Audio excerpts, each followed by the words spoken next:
T-minus 30 seconds.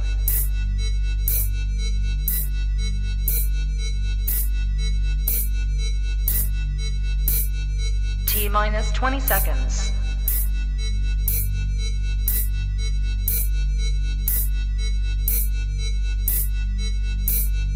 10, 9, 8, 7, 6, 5, 4, 3, 2, 1, 0.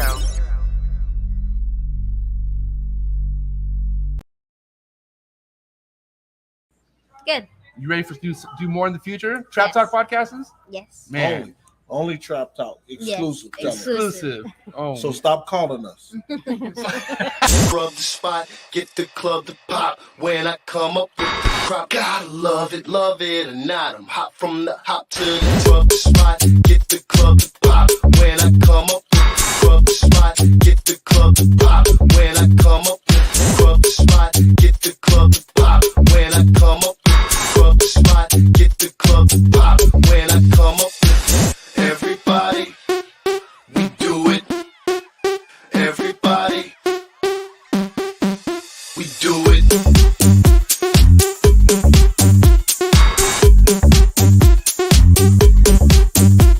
Do it. Do it.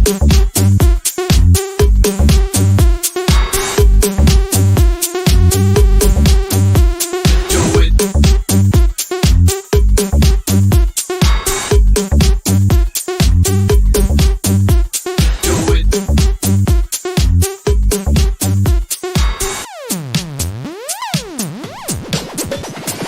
Rub the spot, get the club to pop. When I come up with rub the spot, get the club to pop. When I come up with rub the spot, get the club to pop. When I come up with rub the spot, get the club to pop. When I come up.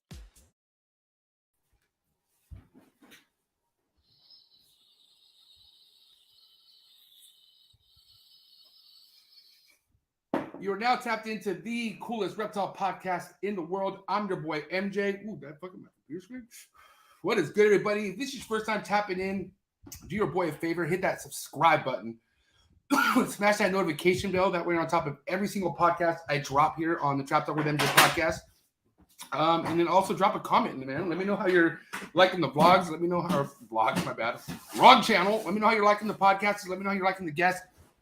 And just drop a comment in the comment section, man.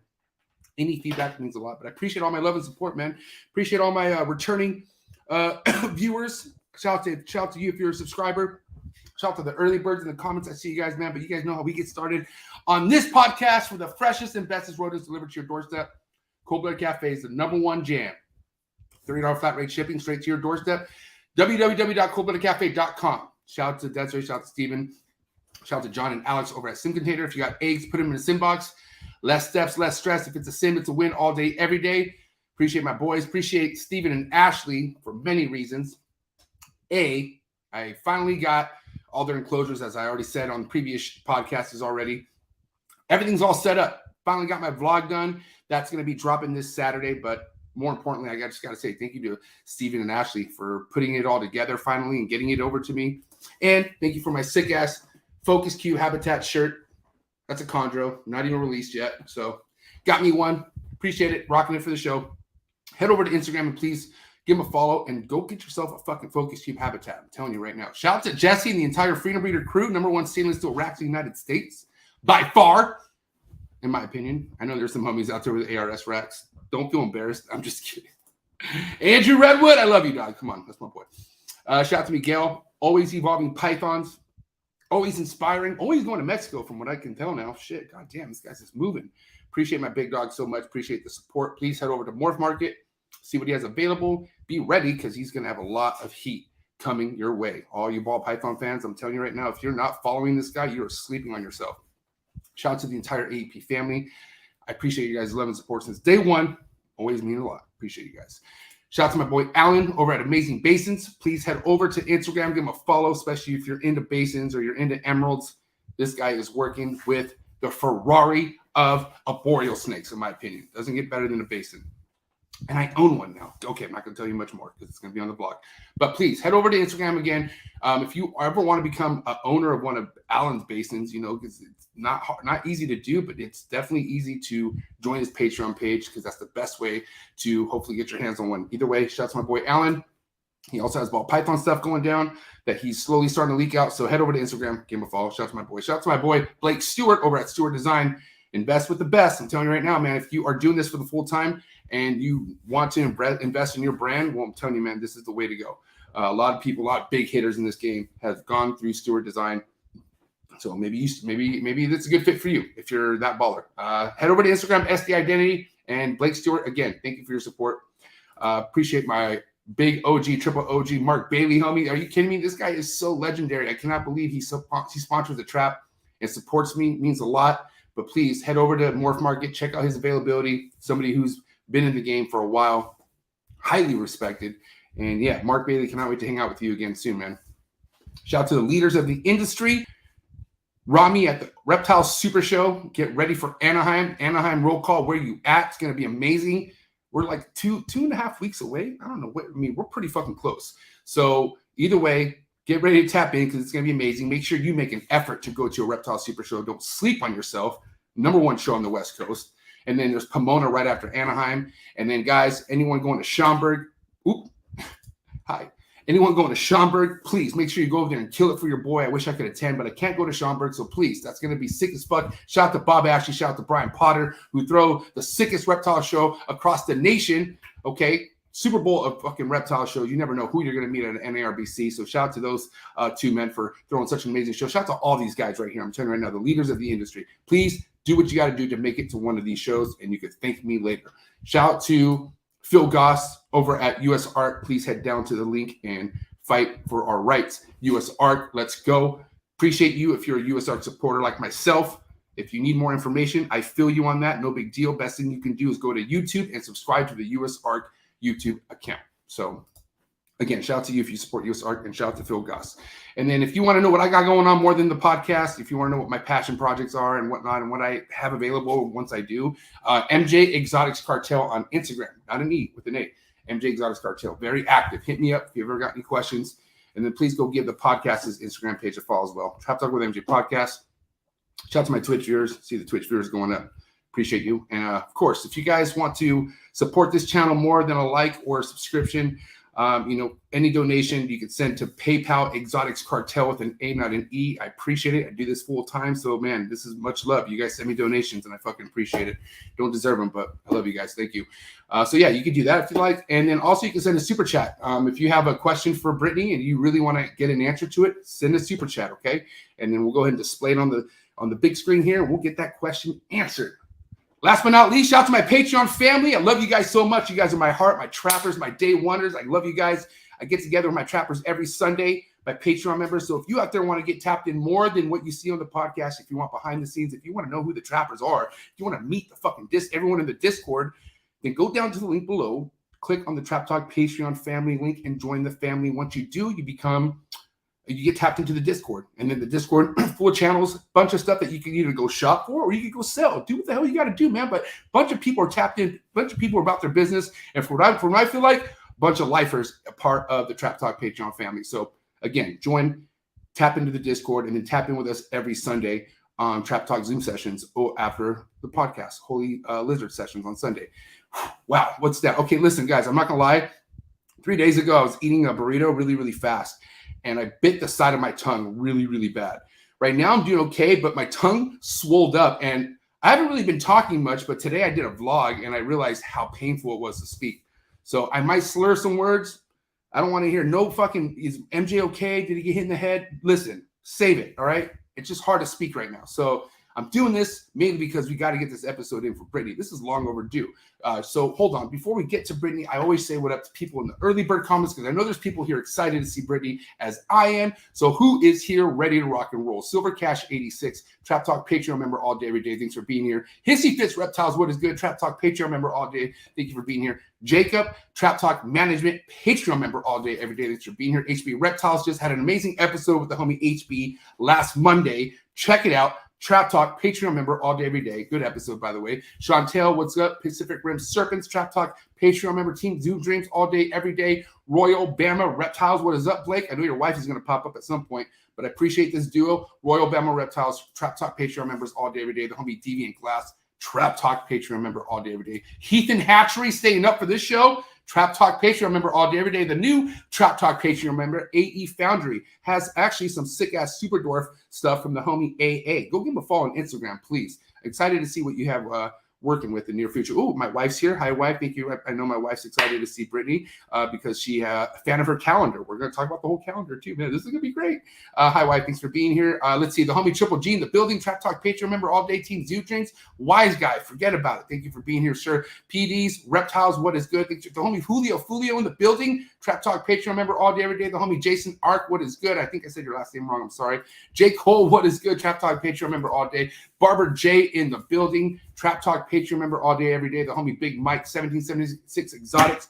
VIP Trap Talk OG Patreon member all day, every day. And then we're going to end it with Smoky Mountain Balls.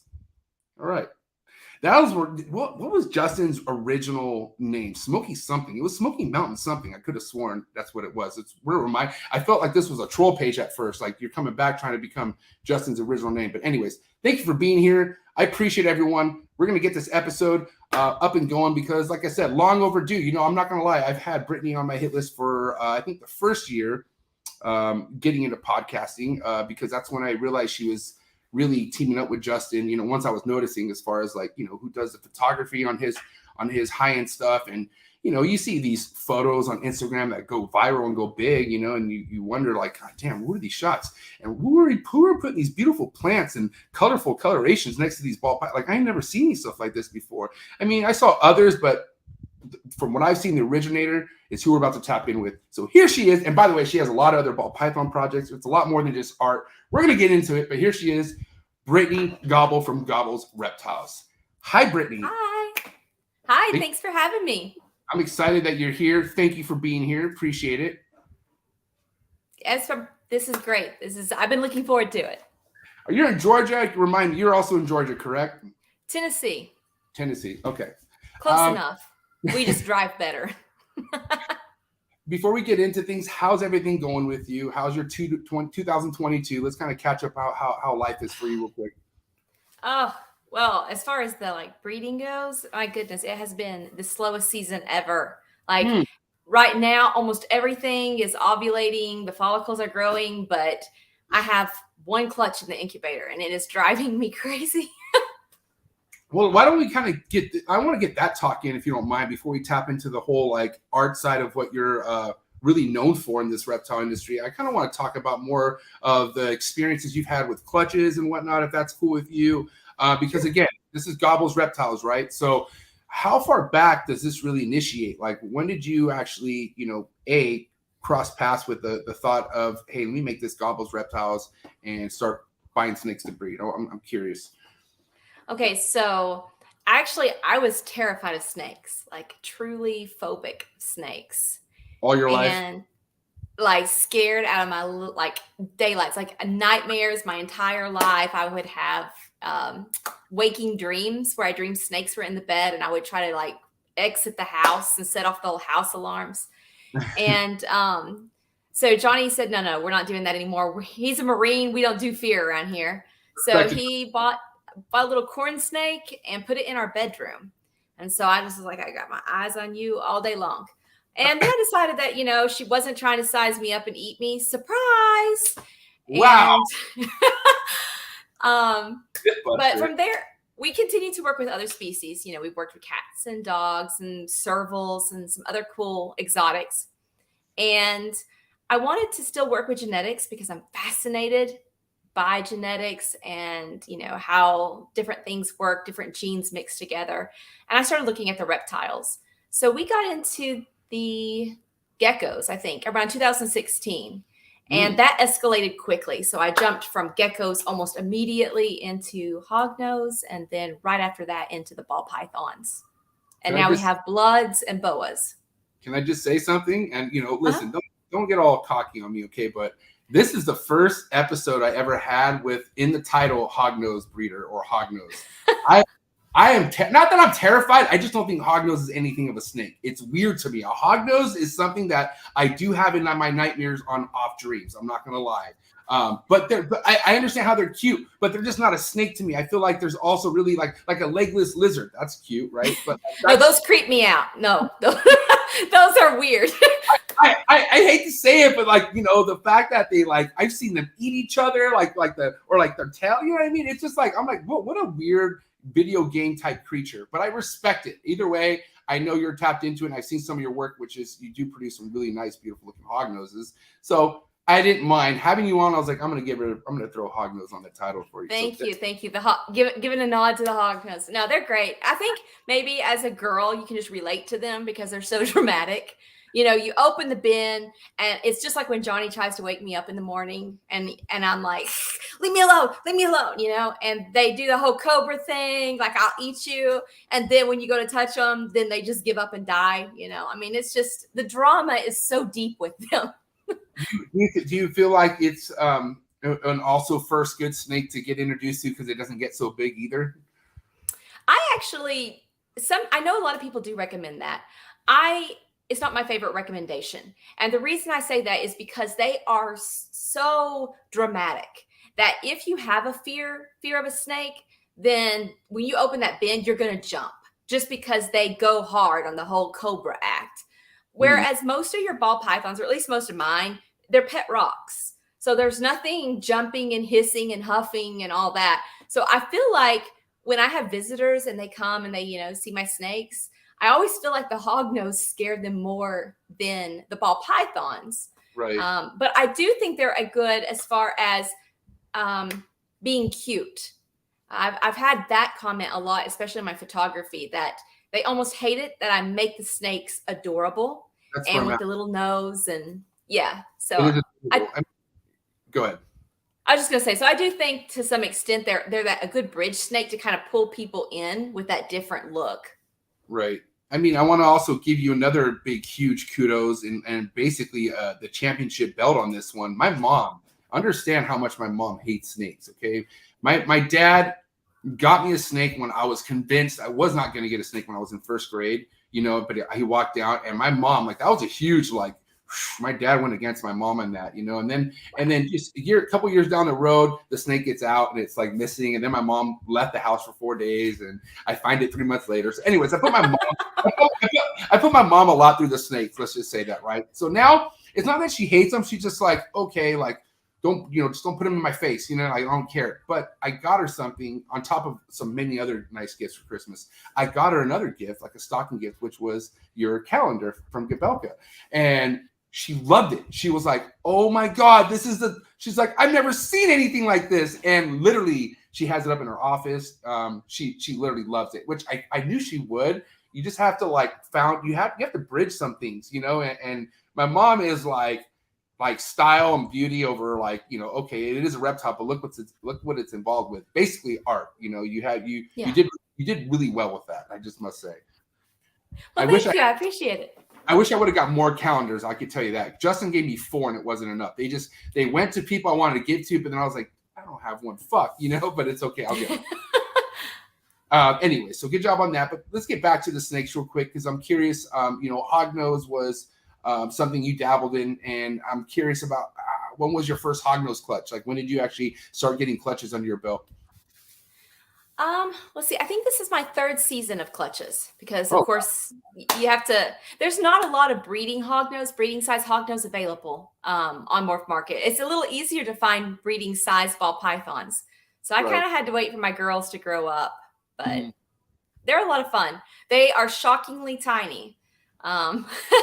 It's a literal little tiny worm. Like, I mean, it's incredible. Are they easy pretty much right off the get-go as far as eating? Or I mean, are they kind of like ball pythons in a sense? Or what can you relate them to as far as getting them going? So they are the easiest and the hardest. So when they come out, you either have them like they'll come out and they will eat. Like, I mean, instantly, not a problem. We just had a clutch with 6, I'm pretty sure, and all but 1 took its first meal. So, and they're just, you know, a few days out of the incubator. But then you'll have the stubborn ones. And sometimes it's almost like they just need to get that like once they get the motion of eating, you're good to go. But Right. they're either the biggest pain or the easiest. I mean, a lot of them will just put their little heads up and just wait for you to give them something. So how soon after the Hognose did you get into another project? Let's talk about that, you know. Oh my goodness. I think I got the Hognose in April or March, and we brought the ball pythons in by the next March. I think I was already looking at them by November, but it took me a few months to talk Johnny into it. Now, with your collaborations that you had going on with other breeders besides Justin, like were you doing other stuff with breeders with their snakes? I'm pretty sure you were, right? I mean, I've done several sessions, so it kind of depends more. So with my photography, I have never done this as a business. This was a relief. This was my art where I could enjoy, you know, being creative without the pressure of a client saying, "Hey, you need to, you know, give me so many prints and you need to do this." And I didn't want that. This was supposed to be an outlet. Mm-hmm. So you couldn't actually hire me to take photos of your animals. I have to want to photograph, you know, what you produce. So I did a session in Florida with alligators, with like the pied and the albinos and the melanistics. I've been to Ohio and did venomous. I've done Justin's multiple times. We go there every few months. Okay, because he's not far from you, right? Is he driving distance, or how far is he from you actually? He's about 2.5 hours, and it's through the mountains. It's a back road. It's stunning, so we enjoy it. Like, hey, Justin, what do you do today? Not gonna lie, that might have happened a couple of times. Just like, hey, come on down, we'll eat lunch. He's so nice too. It's like, how can you not want to be around Justin? You know, especially if it's like, I don't know. I will say I have so many surreal moments that I can remember from the day I met Justin to like being at his house to having dinner, lunch. I mean, when I went to go visit with him, we had breakfast, lunch, and dinner together. And after a while, like, you know, you kind of forget like who he is, and because he's just a friend and he's so good to you, you know what I mean? And I could just like, if I lived within 3 hours of Justin, I wouldn't just show up, but I'd be like, hey, like, what's up? Like, are you around? Yeah. And have a shirt for you. Yeah, it is still sometimes surreal, you know, even because he's so down to earth. I know that when he's at the shows, he's in business mode, and sometimes people can't see that. But he is literally the most down to earth, humble dude you're ever going to meet. It's crazy. The first time I met him, though, I still laugh about it because it was actually at Billy's in Canada. All right. And the next day was the big expo, the big Canadian Breeder Expo. Mm-hmm. And we were at Billy's booth, and Justin had his table attached where he was selling t-shirts and stuff. Well, Justin disappears and Billy gets swamped, and I'm still new. So not that many people knew me. So I just kind of kept stepping out of the way. Well, I ended up stepping behind Justin's booth because Billy's like, yeah, nobody's there. You all can store your stuff there. So we're all in Justin's booth. Well, people start coming and they're like trying to buy his shirts, but there's nobody there. So Justin had his prices there. So we just start taking money for his shirts. So then they're like, do you have it in a medium? And there's like a big suitcase down there, and I'm like, let me see. So Justin comes walking by because he'd been like vlogging. He comes walking by and he's like, hi guys. And we're like, here's your money. We accidentally worked Justin's booth. Could you imagine how weird though that would be to like walk by and somebody's working your booth? I mean, I would have definitely had red flags in my head. Like, why are they going through my suitcase? Like, what is happening? Like, who's in charge right now? Like, what is going on? He's just like, thank you, good job. And then he leaves. And so we kept selling t-shirts. Yeah, I mean, listen, Justin's somebody I give so much props to because how hectic shows can get, and the way to delegate all that and still have the time to say hi and just like, you know, not be a dick to people. He's awesome at that, you know. And I will say shout out to his whole crew too, Chase, Summer, literally anyone that works at that table is just really cool to be around. So shout out to that entire Canova team, I would say, for sure. Oh yeah, they're very cool. They're very cool. And it is a blast to take photos there because I don't know if there's like very many places on earth where I can pick whatever props I want and go in and be like, here's the plan. And he's like, what colors do you need? And he can just like, I'll be like, I need pastels. I need purples. I really want something dramatic. Whatever I need, he's like, give me a second. And he goes and he just pulls it out of his rack. It's crazy cool. And there's gonna be nobody better to give you those many options. You know what I mean? And basically, we're talking like the most poppinest color a ball python could possibly be. This is what Justin has, you know. So I think it's just, listen, I don't know how many times I've said this on a podcast, but when you're meant to be in certain things in life, things just happen to line up to a point where you're like, wow, this is convenient that it happens to be like that. That's why, look, your art is meant to be next to Justin. Look what it does. You know what I mean? So now, with that being said, okay, Justin being somebody you know, I'm curious what avenues you took getting into the ball python game. You know, were you already doing your research on projects? Were you doing a little bit of homework here and there, or did you just kind of just buy one and say, oh, fuck it, I'll buy more? Like, how did you get into this? So my original plan was I just wanted some very pretty pets, and I didn't really care what they cost. If I bred them, I bred them. That was the original plan. We were retiring from the cat world, and it was like I wanted a going away present. And that was what I was going to do. So I had picked out like 5 snakes that would have been about like $20,000 total. This is like, I want a dreamsicle and I want, just picking. And my husband was like, okay, whatever. But then he started talking to Billy more. And Billy was like, no, if you look at it as an investment and, there's a market. And he started talking to Johnny more. And then Johnny's like, hey, wait, instead of doing pets, why don't we actually consider doing this as an investment and as a real project, something we'll work on together. Fucking Billy. You're telling me Billy is the big reason behind this? You got to believe. I can't believe this is awesome. Keep going. Yes, it was actually his ball python was the one. It was a banana fire freeway. It was the world's first and it was beautiful. And I was like, I have to have that snake. So it was a boy, of course. So I made the #1 rookie mistake and bought a boy before I bought a girl. Mm-hmm. But so we got him, and then Billy was like, well, you should get some females for him. And it kind of went from there. At that point, we started narrowing down. Like we wanted a high-end investment project. That's how we jumped into Monsoon. I liked the freeways, so we both kind of picked a couple projects we were really interested in and, invested in those. And then it kind of escalated from there. I don't even think we actually got a snake from Justin for several months. We had already purchased some other ones. And then it kind of just worked out. We got one from Oz. It was pretty cool. And it's nice because we get to do it together and, argue over projects and genes.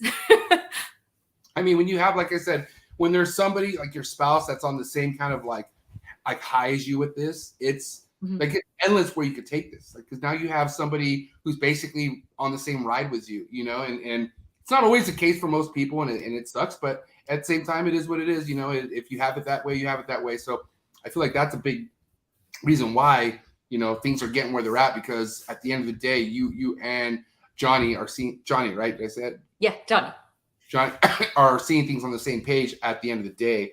But the Monsoon, I mean, that's a heavy game, heavy bracket, let's just say, with the Monsoon.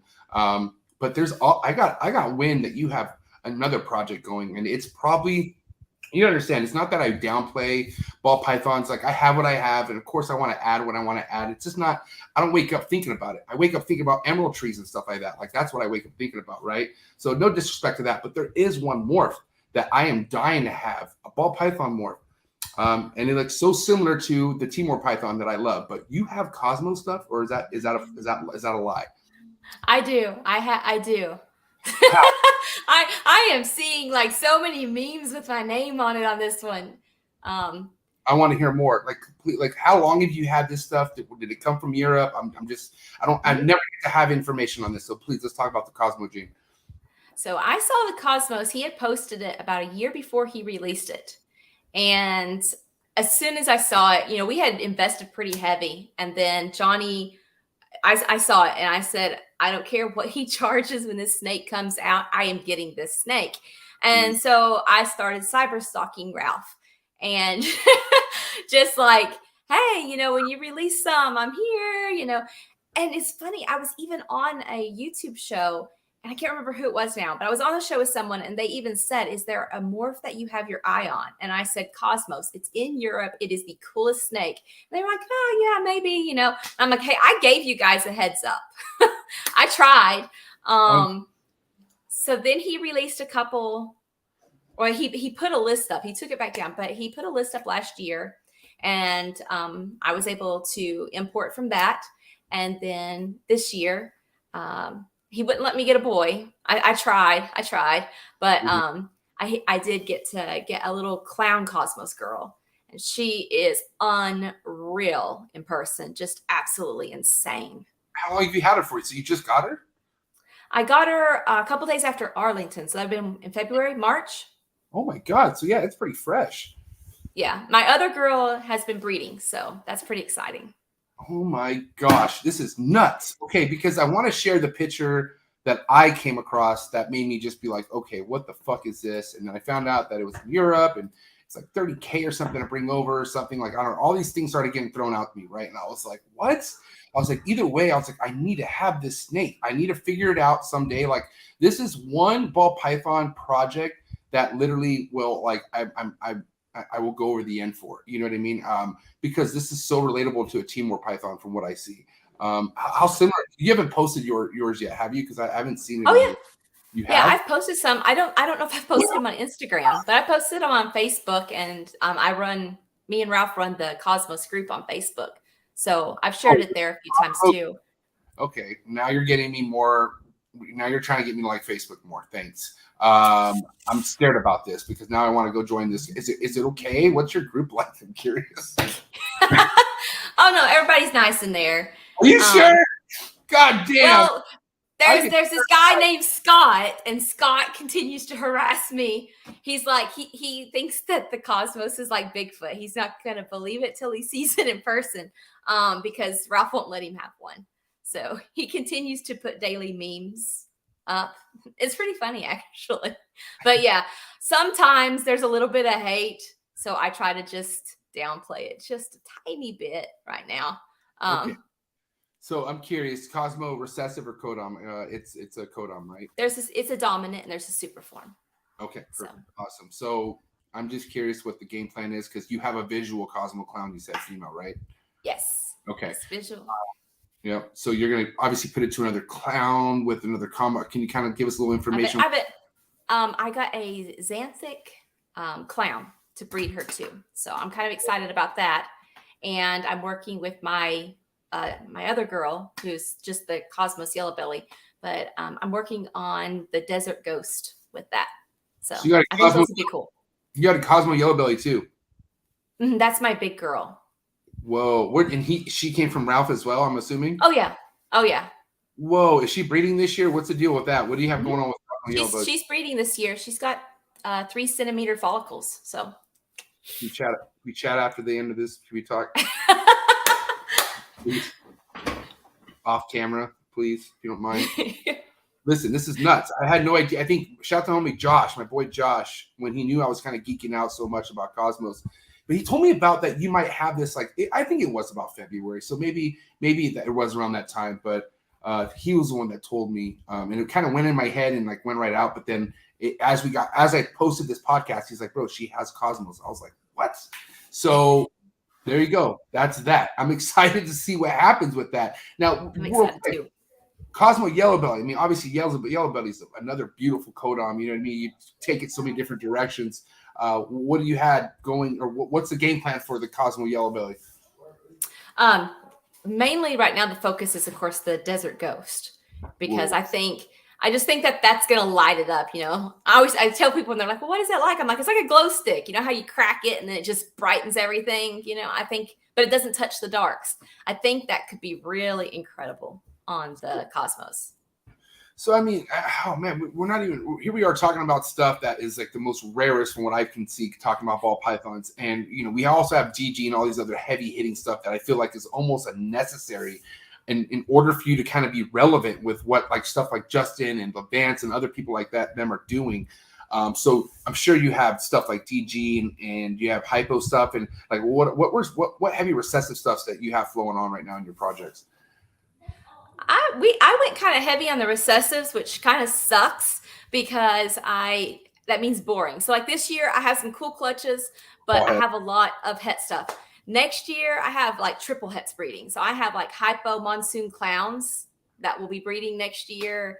Yeah, we got the clowns, got the hypo, got the mandarin, which isn't recessive. I mean, kind of should be, but Why do you say that? because the single gene form, while it is visual, like you can see it, it is like not that great. But then the super form is unbelievable. Like there's no, when you see the super form, there's no question it's a super.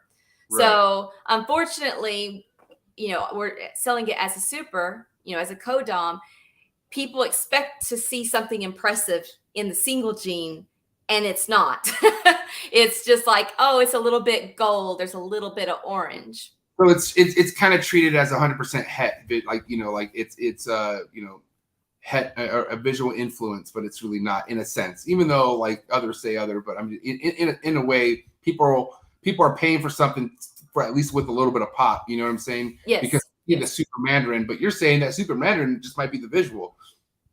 Yeah, I think it would be easier to explain it to people that way, because again, when you say, oh, it's mandarin and mandarin's in orange, and it can add a little something, and like I said, you can see it, but then you go to Morph Market and you look at 70 of them and it's like, that could be a normal. It makes it a little hard to sell, and it's also a little scary to buy. It's like a gravel thing, you know what I mean? Like buying a gravel, like it's, I remember back when I had a gravel and I didn't know I had one, but then the guy who wanted to buy one for me, and this is back when I had a bunch of stuff where I was like, okay, it doesn't really make sense, and I was not knowledgeable about the gravel. I should have known, but this dude was like trying to swoop it right away because he knew I was trying to sell some stuff, but he was checking tracks on the belly and whatnot. So I was like, well, I'm gonna go look up other gravels online, and I was like, how the fuck? I was like, what is this? Like this. And this is just the beginner eye, keep in mind, like I was like my first 6 months in this, and I was trying to see like what is really a gravel, what's not. And you got to admit, though, there is a lot of fraudulent stuff being posted on Morph Market, which makes me really upset because, obviously there's a few people that like, you see a Bob Vu or you see Billy and you're like, okay, this is a great example place to go to see that these are the real deal. But then you also see other people trying to label what they have, and it's like not a comparison. It's like, whoa, like. That's why I'm like, I feel like Morph Market could be very misleading too. You got to be careful.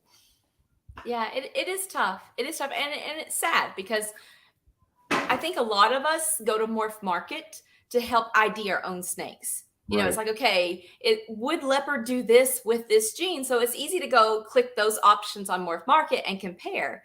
But that can just lead to more and more misidentification if people are just throwing stuff up there, which kind of sucks. So I'm curious, Brittany, I mean, as of right now, obviously the ball pythons is not something you're gaining financial anything off of right now, because I mean, I can only imagine a lot of stuff you're either holding back or, it's headset you're selling. You're not selling any visuals, correct?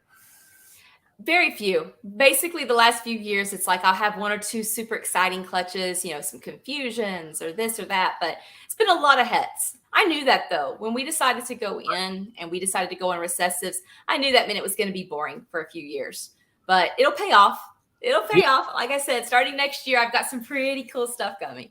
See, the beauty is it's just like probably the first year that's really like fuck. It's like that first production of like literally all hets, and you're just kind of like, wow, this is going to be about 3-4 more years of this. But at the end of the day, like look at Will Morrows, you know what I mean? Like Will Morrows is somebody who's on a mission to do something that I don't think we're ready for, because the way he's had years where it was a lot of het shit that he held back, like stacking, like Will stacks a lot of holdbacks, and there's a reason behind all of it. We're about to see it really soon. I feel like I don't know. I feel like this guy's gonna just fucking just break the internet with shit, and I feel like you're on the way with what you're doing too. It's like you're already excited. You see the future, and I feel like this needs to be everyone's energy coming into this. I mean, even if you're not into triple recessive projects and mostly codoms, you should still be thinking 2, 3, 4 years down the road. Fuck this year. Like if you're already in this year, it's happening. Like there's nothing you can do about this year. You should really be excited and game planning your next year, the year after, the year. I feel like that's a lot of people's first mistake is they try to get stressed out about what they can do like in their first year or two. And it's like, dude, chill, like stack, raise and stack. It's all you got to do, and it just happens. I think so too. And then I think there's also, sometimes we get caught up and we like see a beautiful snake on, at a show or whatever. And we're like, oh, we got to have it. We got to make it. And, I think that we really have to consider this is living art, and Right. you should be thinking about what you want to create, not like, oh, Justin made this, I need to make this, but start thinking like, okay, what is your project? What would you like to see no matter how long it takes, and then work toward that. It makes for sucky videos though. I keep getting a request to do a video of like, show us your collection. And so I tried to do a video, and then it was like, and this is a normal, and this is a normal too. They weren't really, but the bins are more interesting looking than most of my snakes right now because of their being double and triple heads, but they just look like a normal. So I'm curious, with like your first couple breeding seasons, I mean, was it an easy transition, starting with hognoses and then just going to ball pythons? I'm curious because a lot of people like to just maybe stay with one species, either because they just rather feel safe that way. But I mean, look at you. You have more than one thing going on. And I feel like that's kind of what keeps you excited and keep your minds off things, if I'm not mistaken. I love variety. I have ADHD. And 100%. Yeah, I know. And like the doctor's like, I think you have ADHD. And I'm like, you think? And then finally I got the diagnosis and all that good stuff. But anyways, so yes, I get bored easily. So things have to change. There has to be a new challenge always for me. And I love learning. That is, I spend a lot of time because I have health problems. So I do spend a lot of downtime. And when I'm just laying there, I'm bored out of my mind, and being able to do research is like, it's an escape. It's like, okay, I get to plan this or think about this. So that's a lot of fun for me. I like the variety. I like learning the different behaviors. Even if right now the blood pythons kind of terrify me. I love looking at them, but are they blood or short tails? Like, what do you have? I'm curious. I have the actual blood pythons, and then I also have the Borneos. So I just got into the sunset mocha Borneos. Okay. And because they are like first generation out of the original wild caught, those things are mean as tar. I mean, and they're still little, I'm assuming, right? Oh yeah, they're last year, like I think around June of last year is when they hatched. So I got a while, but man, they're gorgeous. I love them. I'm telling you what, definitely underrated, 110%. I mean, they're definitely like a niche species to keep. Like, you got to really be into, like, want to keep these things. And I respect the people that keep short tails and bloods, like my boy O'Malley Morphs and whatnot. He's one of the guys that I respect the most in that game, because he went from, like, he came in when ball pythons was the trend, right? And he saw like how literally a ladder to reach an endless, like, ball python ladder, you're not reaching anything. Like, you just, like, if you don't have a shit ton of money and you're not making right moves and have the patience and stuff like that, like, just, you're not, I mean, so he wanted more. I think he wanted more excitement. He got into the short tail game, but he fucking did it right. He started from scratch. He put in his 2-3 years, and now he's just making heat. And I'm just like, wow, good for him. And I feel like, he's doing well in that community. He's doing well in that market, which wasn't easy to do. Like, you can't just produce short tails and expect to sell them. Like, people have to be following you. Like, you need to have a respect in that game if you're going to be expected to sell stuff. And I feel like I wasn't really living up to that expectation. So I let go of my group, and I wish him good luck. I was like, bro, good luck. And he killed it. I'm so happy for him. Shout out to my boy Matt from O'Malley's Morphs. Matt has been a huge help. He's answered a lot of the dumb newbie questions because, of course, I had to do my hyper-focusing research on everything. Right. He only lives about an hour from me, so I can't wait. We're going to hang out soon. Yeah. Dude, I got the cool people. And my boy's getting advice from, Tracy Barker. You know what I mean? Like, come on. Like, that's like what I got he's in a good place. 3 bloods from Tracy, so I love them. And then I got to go to Nick Bottini, Cold Blooded Earth. I don't know if you know him. I've heard of him. Yeah, definitely. Respect to him Matt too. kind of worked it out. So in January, he doesn't really let people come, but yay, I got to go, took my studio, did some crazy photos. We're going to put out a calendar of blood pythons this year. And it was interesting because neither one of us knew what to expect. If you've worked with bloods, you know that between the mouth and the tail, because they like to do that. Like, one of my boys, as soon as I put him on the photo table, he just smacks it with his tail and things fly. So we didn't know how this was going to work out, but he didn't, not a single strike. They all just sat on the table like perfect angels. And I'm looking at him and I'm like, so are yours just super cool and mine are not? And he's like, this is amazing. So we have like blood pythons in sleds in the snow. I mean, we got some cool stuff that's going to be in this calendar. Okay, so this is so random, you know. I didn't think you were tapped into the blood game at all. So, and I can tell you one thing that I'm lagging on this channel, on this podcast, is the amount of short tail and blood python breeders I bring. Like, you know, I bring them on, but not knowing that they do it. They just happen to say they keep it. I want to bring more people that are all about it. So do me a favor, after this episode, if you know a couple names like that cold-blooded Earth, do you just shoot them to me so I could put them on my hit list and whatnot, and I could bet you get some more blood pythons. Now, with that being said, since we're on the topic of those, what's your game plan? Is that more of a passion project, or do you eventually want to get to a production side where you are selling them and like, you know, a ball python type thing? What's your game plan? Originally, it was a passion project. I just wanted a couple, and just because they're fascinating, it's neat to keep the different species and see what they're like. As a photographer, it's fun to kind of work with new models and figure out the challenges. Once I got them, and I do want to say, you know, I've joked about them being mean. They're the ones that are directly out of wild caught obviously are going to have a little different attitude.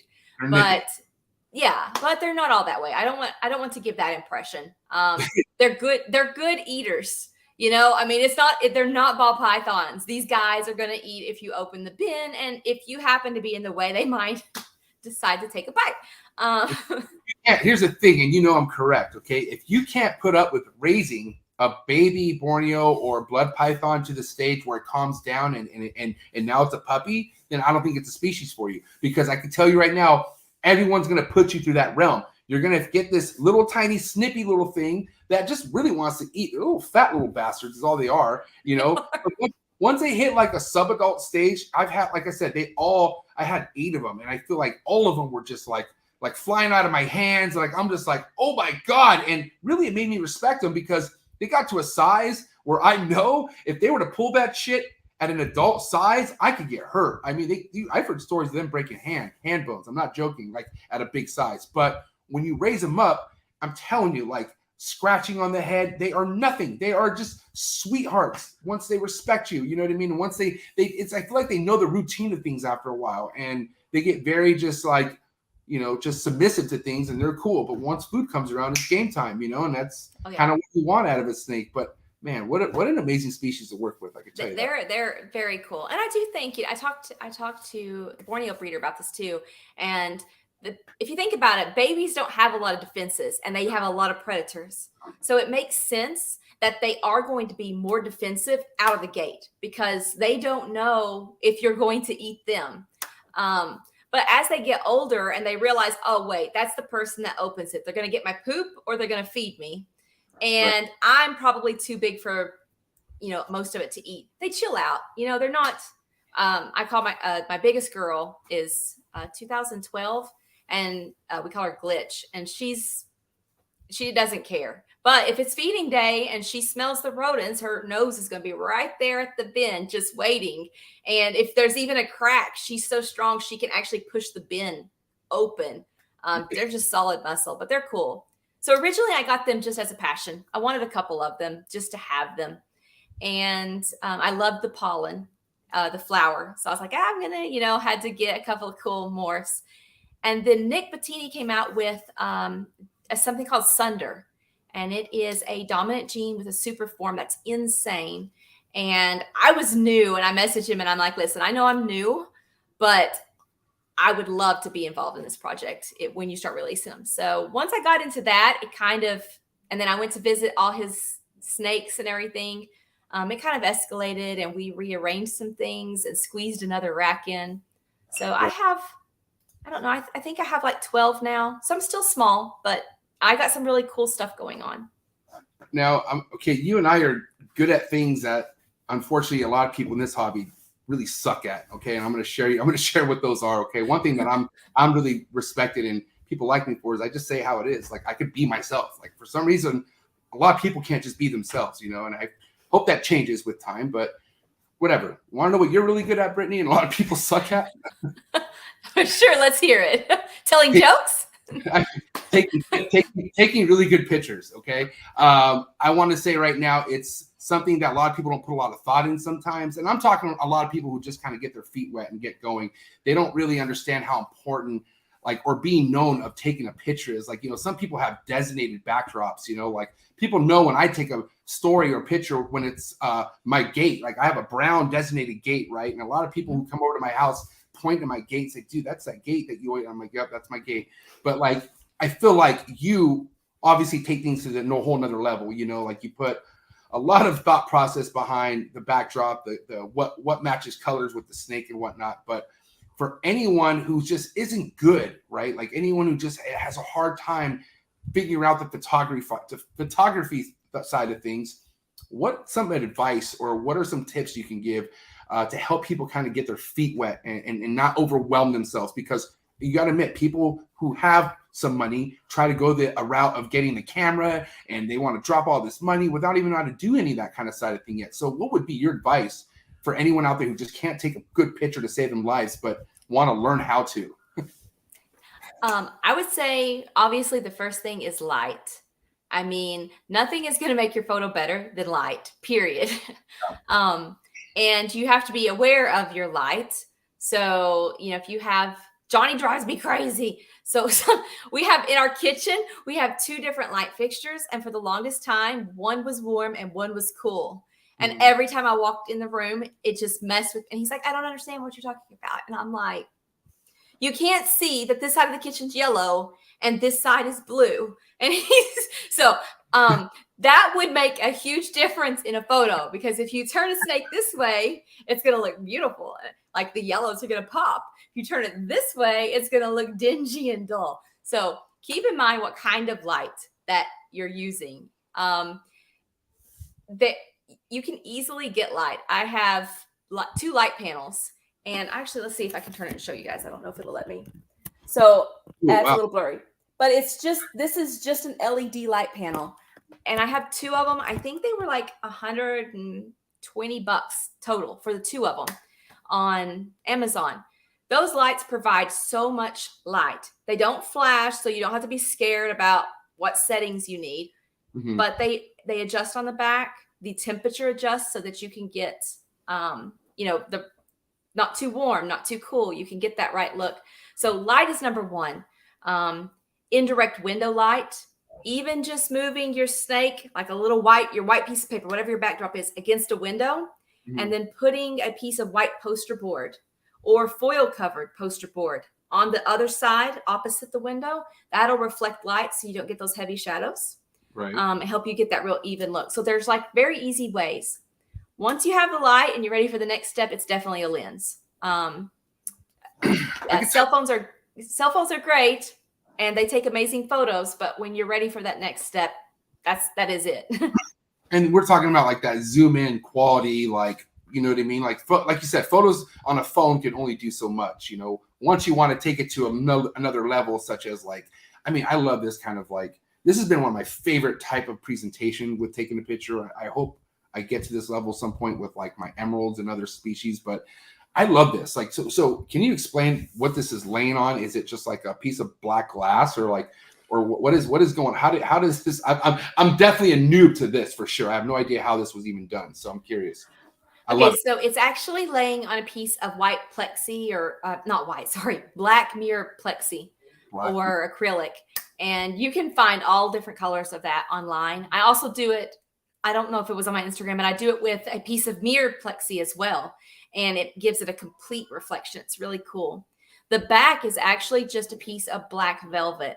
This is a big thing. People do this all the time. They go and get those photography kits that come with a piece of black fabric and a piece of white fabric. Those are trash. Throw them away. They don't work. They're terrible. Mm-hmm. You want your black background, because I have people doing this now. They've bought the acrylic and they'll message me. You need to make sure what's reflecting into the black plexi is actually black. Otherwise, it's going to come across gray. It's not going to be that real sharp black that you're looking for. Go to your fabric store, whatever local fabric store you have, get a piece of black velvet or black crushed velvet. black velvet actually absorbs light. So instead of reflecting it back and coming out gray, it just sucks everything in the room to it. And that's what's going to give you that real nice, clean black. Wow. I love it. I mean, I kind of seen this done before, but I mean, I just, obviously with not just in snakes. So this is definitely a beauty. But yeah, this is, I mean, you got to also, can you say though, I mean, how much time is put behind this? I mean, this is a lot of time consuming stuff that you're doing, correct? To get something that looks this good. Okay. So when I started with photography, in 2011 is when I really was like, okay, I am going to get better at this. And I would spend hours and hours. And a shoot with a cat, it could be 300 photos of a single cat, and I would hope to get 5 photos. Now, because I'm so used to my lights, I know where they need to go for the most part. I mean, occasionally something will throw it, other lights in the room, a camera setting that I've clicked and didn't realize I clicked. There can be factors, but all in all, if it's a good day, I mean, I think we just went to Justin's last week. And I think I did 30 something snakes in 2 hours. Wow. So and that was like 6 different setups. So there was like a coffee shop there, like all these different ones, because I go in, I have a vision of what I want, go in and do it. So it doesn't take long now, but back in the day, it did take a while. It's not something, I think people think that if they just get the pieces, like, oh, if I got that, I'm going to do this. It doesn't always work that way. You're going to have to get used to your gear, and you're going to have to practice. Like, this looks so sick. It pisses me off. Like, I can't believe, like, this is just like, if I want it to live, I want it to live in me. Like this art, like, I just love it. Like, I don't know what it is about these colors matching. I'm sure I did a little bit of microdosing, so this could be it too, but I'm just saying, like, this right here is like, I'm obsessed with this. I want a poster of this. I just really feel like everything like just kind of goes in tune together. Like, this snake is perfect for these 2 backdrops. This is nuts. I was pretty excited about that backdrop. I've recently found, I did a podcast, actually it was Chris Eaton. I did his podcast and we did photography, and I said, don't ever buy vinyl. Because back when I did vinyl in the day, vinyl was slick. So think about your signs at your show where you get your name printed on it. Mm-hmm. And that shine is going to reflect. So you're never going to get this nice look, because it's always going to be trying to reflect the light. If you try to use flash, it's going to reflect the light. You're going to have a white spot in the middle of your supposed to be wood floor. But I found a couple of companies that actually make vinyl that is matte. And that's one of them. And it's so nice because that's a 2x3 foot and it has that ombre thing going on. You roll it out, take your photo, wipe it off so you can keep everything very clean, not spread anything if you were worried about it, or if they potty, because, hognose tend to like to mark things. But just very nice. I think I paid $25 for that background. So there's a lot of really neat things to help take your photography to that next level that aren't necessarily super expensive and aren't necessarily crazy hard to achieve. What are your, oh my God, I want to say this correctly. I'm not trying to be like funny about it, but I am at the same time. But your bio measures or something with cleanliness and, NITO and passing it, which, I'm not saying, anything funny about NITO. I'm just saying it's been around. It's here. Hello. So, I don't know where you've been, but I'm curious because you do have a lot of items. For instance, you go to Justin's and whatnot. And I know you mentioned something about cleaning, right? But you do have a lot of these pieces that you use and you go, in and out, you flop, put snake to snake. Are you ever concerned about ever getting a virus from your collection, or even when you go to others people's and do photo shoots and whatnot?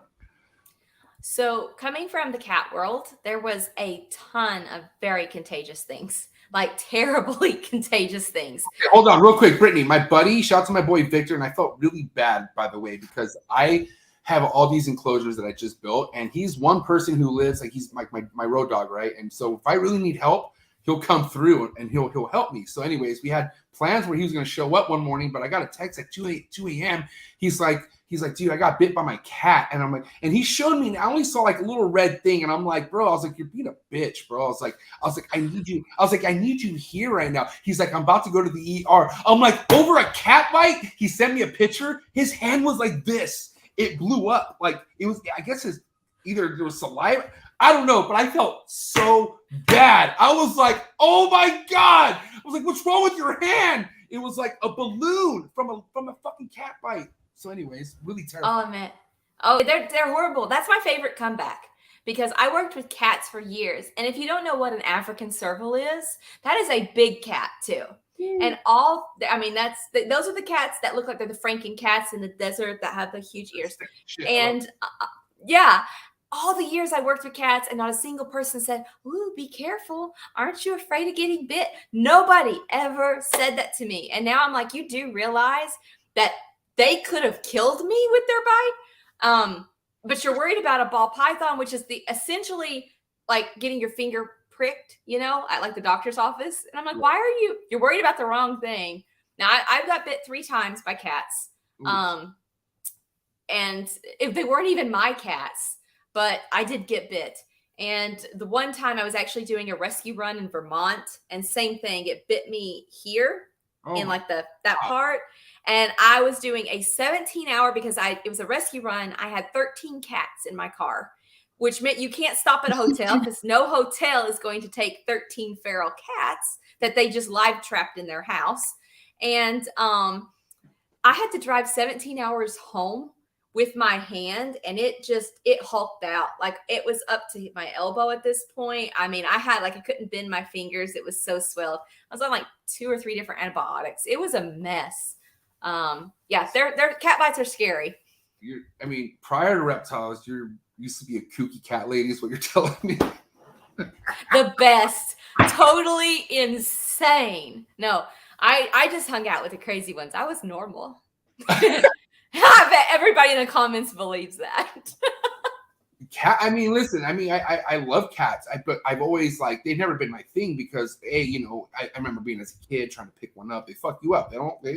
Cats are, they're like one relationship type things from what I know. Am I wrong? Can cats like multiple people or they normally just like that one owner that they know? Boy cats can like more than one people. Or person. Sorry, I forgot how to English. But girl cats are mean. And girl cats pick that one person who's their favorite, who they love and adore. It's usually not the person that actually does the work. Like it's not the person that scoops the litter box or feeds them. It's whoever doesn't do anything. And that's the person they want to give all their love and attention to. Boy cats, though, a lot of times they're like little sluts. They love everybody. Whoever has the warm and open lap is who they're going to go to. So the ones usually up and down your leg and purring, those are the boys, is what you're saying. Those are the boys. Hey, I like it. I don't know if people are dumping cats or what, but basically we just keep getting adopted by cats. Right. But if I were to go out and actually adopt a cat from a shelter or a good breeder, I would get a boy. That would be my thing, just because they tend to have a better temperament in general. There's exceptions to every rule, but in general. Here's one thing that came super eye-opener to me, just because obviously with recent events over the last few years with US ARC and, what we love is being threatened. And here we have fucking feral farm cats just destroying the fucking, goddamn earth, right? And there, there's nothing about them.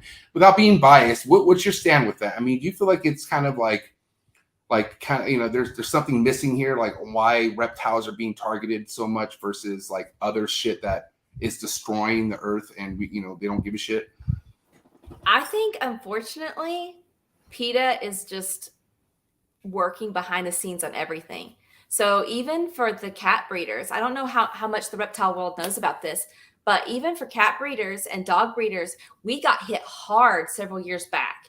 And if you wanted to have more than 5 intact females, which if you think about that, if you have a line that you've developed and you want to keep the mom intact until the daughter starts breeding, that's 2. Guess what? That doesn't give you a whole lot of options to make sure you're doing genetic diversity, because cats cannot inbreed. You inbreed them, you will get problems. You have to keep that as low as possible because otherwise you will get some messed up stuff. But the USDA cracked down And we ended up having to be USDA licensed if you want to have more than 5 adult females and still be able to like send them to their new owners sight unseen. So basically, if the owner was willing to pick up at your home, that was cool. Like you didn't have to be USDA. But if you wanted to be able to send it to somebody without them being able to inspect your facility, then you had to be USDA licensed, which required they could pop in and visit. Every single animal had to be microchipped. Every single kitten had to be microchipped. You have to have codes on everything. You have to do reports. I mean, it was hard. You had to pay all the fees. I mean, you had to follow, there was an incredible list of rules. You had to have a vet that was supervising and could give vet plans. And you had to be able to provide all of this. So, I mean, it was crazy, the amount of paperwork and things that you had to go through. They would come in and they'd fail you. Like we have a door where the kittens would scratch the door because they wanted to come out and play. When we weren't home, we didn't want them to get hurt. So we would shut that door. Didn't think anything about it. The door is perfectly clean. But because their claws dug little ditches in that door, we got dinged on the report. And it was like, hey, you have to paint this door before and seal it before we can approve it because that could be a risk. Mm-hmm. Your address, your name, and everything also goes on those public reports. So anybody can search you and find you. So they have already hit a lot of these other places, and now they're coming for the exotics because those have been kind of slid, under the radar a little bit. And I think it's just they're trying to take our rights away as pet owners and people that are working with the breeds. And they are making examples of these breeders who are not doing a good job and are not responsible to try to be like, oh, well, this is the standard. This is what most breeders are like. And it's like, no. We don't want them either. We don't claim those people. But I think it's frustrating. And that's the thing. I feel like anyone should realize you're not alone, period, right? Breeder or pet person, whatever you are. I feel like even breeders are pet people. Like, let's be real. We're all like looking at these at some sort of like, I would hope so, unless you're just whatever. But at the end of the day, it's like, where was I going with that? I don't know. I forgot. I fucked up. I don't know where I was going. Hold on. This happens at least once an episode. Wait, what were we talking about just before this? What were we? It was about PETA, right? What were we saying just before this?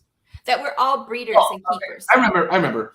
So at the end of the day, if somebody that we know who's either a pet owner or a breeder gets fucked over, we should care. We should want to do something about that. But I don't know if there's these people who are going to the FBI report page and people who are making a fucking scene. And, I understand you're upset, right? But do you feel like there's other options you can do before going that route and making a scene, and I don't know, like, I feel like there's enough tightness around this community to where if you go to enough people who might know that somebody, it could be solved versus going to a whole nother platform or going to a whole nother place where not everyone's really on board with us, and you're venting about what's happening in the reptile industry. I feel like that's our biggest killer right there. I feel like that could really destroy us because you're going to vent to the wrong fucking person one of these days. Like that girl who threatened to take this matter that she had back in the day with to PETA, and even though she regrets saying it, she still said it on a live. It still came out of her mouth, and it's still there. Like people could just randomly just YouTube, like you type in a word and you'll get stuff out of a podcast that was said. Like that's how it works. So people are still hearing that, So I don't know. Like I feel like breeders who aren't having the best habits, who haven't had the best habits with the customer service, being honest, those are obviously our killers too, But I also feel like they're hitting an era where they have to fucking clean their act because they will get exposed. Like people are not scared to expose people nowadays, which I'm okay. I don't believe in cancel culture. I feel like somebody needs to want to be canceled in order to get canceled. But at the end of the day, people do need to get aired out. People do need to speak up. You know what I mean? I just feel like there's just a way of doing it. I had a hard time with this one.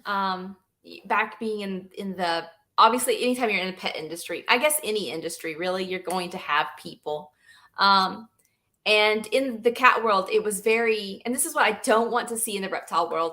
There was a lot of like cliques. There was, if you worked with this person, then you couldn't be friends with this person. And I mean, there's a little bit of that in anything because you're going to grab, you're going to go toward the people that you have the most in common with. That's natural. Brittany, that's 100% happening right now, what you just said. That clique. Yes. I won't drop names, but I can tell you the gang leaders of certain cliques.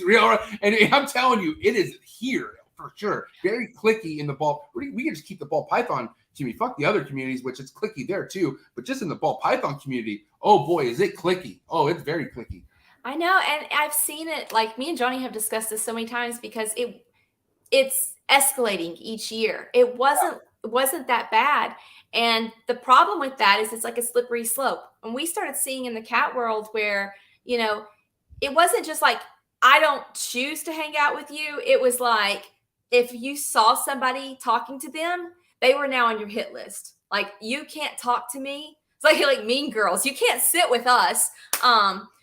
It's very sad because you're not going to share information that way. You're not going to help the industry that way. You're going to end up closing yourself off to bloodlines that could expand your breeding pool and keep the animals healthier. Mm-hmm. So it's just bad the whole way around, but that's how this starts. And it starts with somebody's like mad at this person and then they gang together and now they got to hate against this person, but that person's fans are backing them. And it's just really sad. And in the cat world, you know, I finally just like kind of step back, and the truth is we can be as mad as we want. And this is what I always tell myself when I would get worked up over some drama.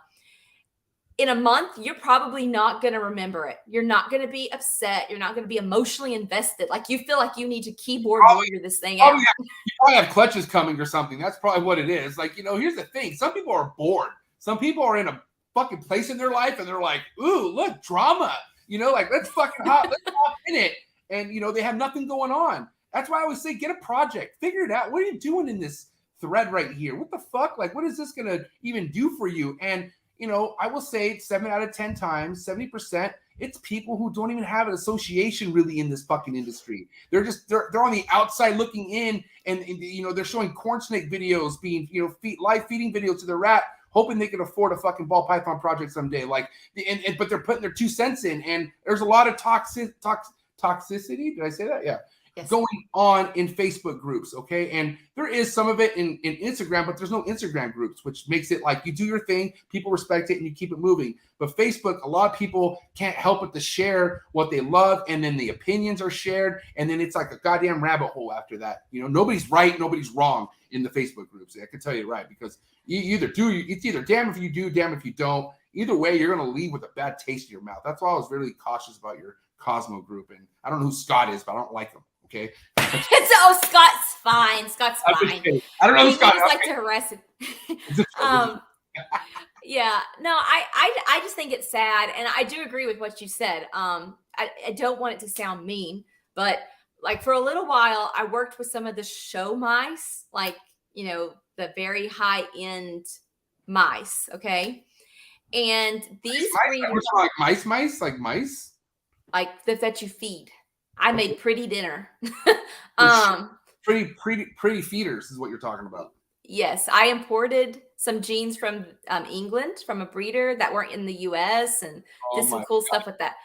But I could not hang with them because rodent people are crazy. No offense to the rodent people.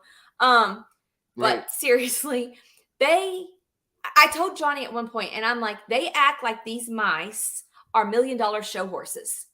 I mean, we're talking pedigrees, we're talking hardcore genetics, like, you know, like it was insane. And they were making all these rules, and you need to do this, and you need to do that, and this isn't okay. And I hated to see it, but it was almost like this was what they could.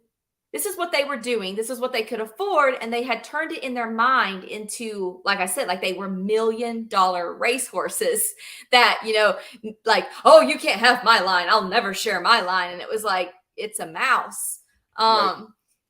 It was just a little crazy. And I think sometimes we're getting this this is what happened in the cat world, the dog world. You do get your very enthusiastic pet owners that love these animals. And then all of a sudden, they've pushed it to something it wasn't, you know. It becomes like, unenjoyable. Yeah, there you can get some craziness going on, you know. Oh, now we need 10 generation pedigrees on leopard geckos. Right.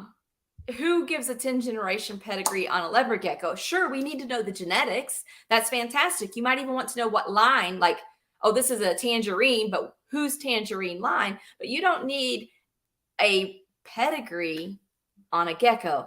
And I think sometimes they start pushing this. And like you said, it just kind of gets to, this is not going to be fun. If this keeps going, it's not going to be fun. I had what are they called? Chihuahuas, or whatever the fuck they're called. But these geckos be going for like 30, 40K. You know that? I did not know they went that high. The most I spent was like 5. Yeah, I mean, I didn't know that either. But hey, listen, I love making money. So, I mean, I brought them on. I heard all about it. And I mean, I will say these things are crazy looking. It is crazy seeing which direction this game is going. But I feel like the whole reptile game, period, I feel like that's the biggest in carrying the pet industry as a whole, is a reptile game. You know what I mean? Because it's bringing the most new people in. You know, it's a lot less work and responsibility than a dog or a cat.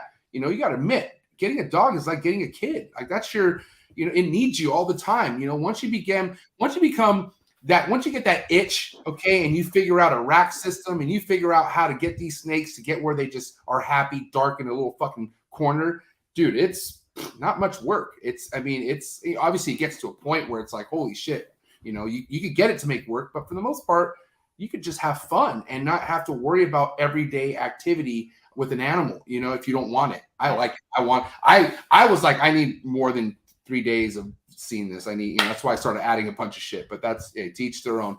But also that's why I feel like, you know, people who are just so in one thing, right? That means your mind is only thinking about one thing. When you have other things going on, your mind kind of drifts off to another place where it's not spending so much energy just dwelling, thinking of that one fucking, you know, like, you know, your ball python clutches, you know, like, you know, it could kind of, things get dragged if you're thinking about it so much. Don't you think?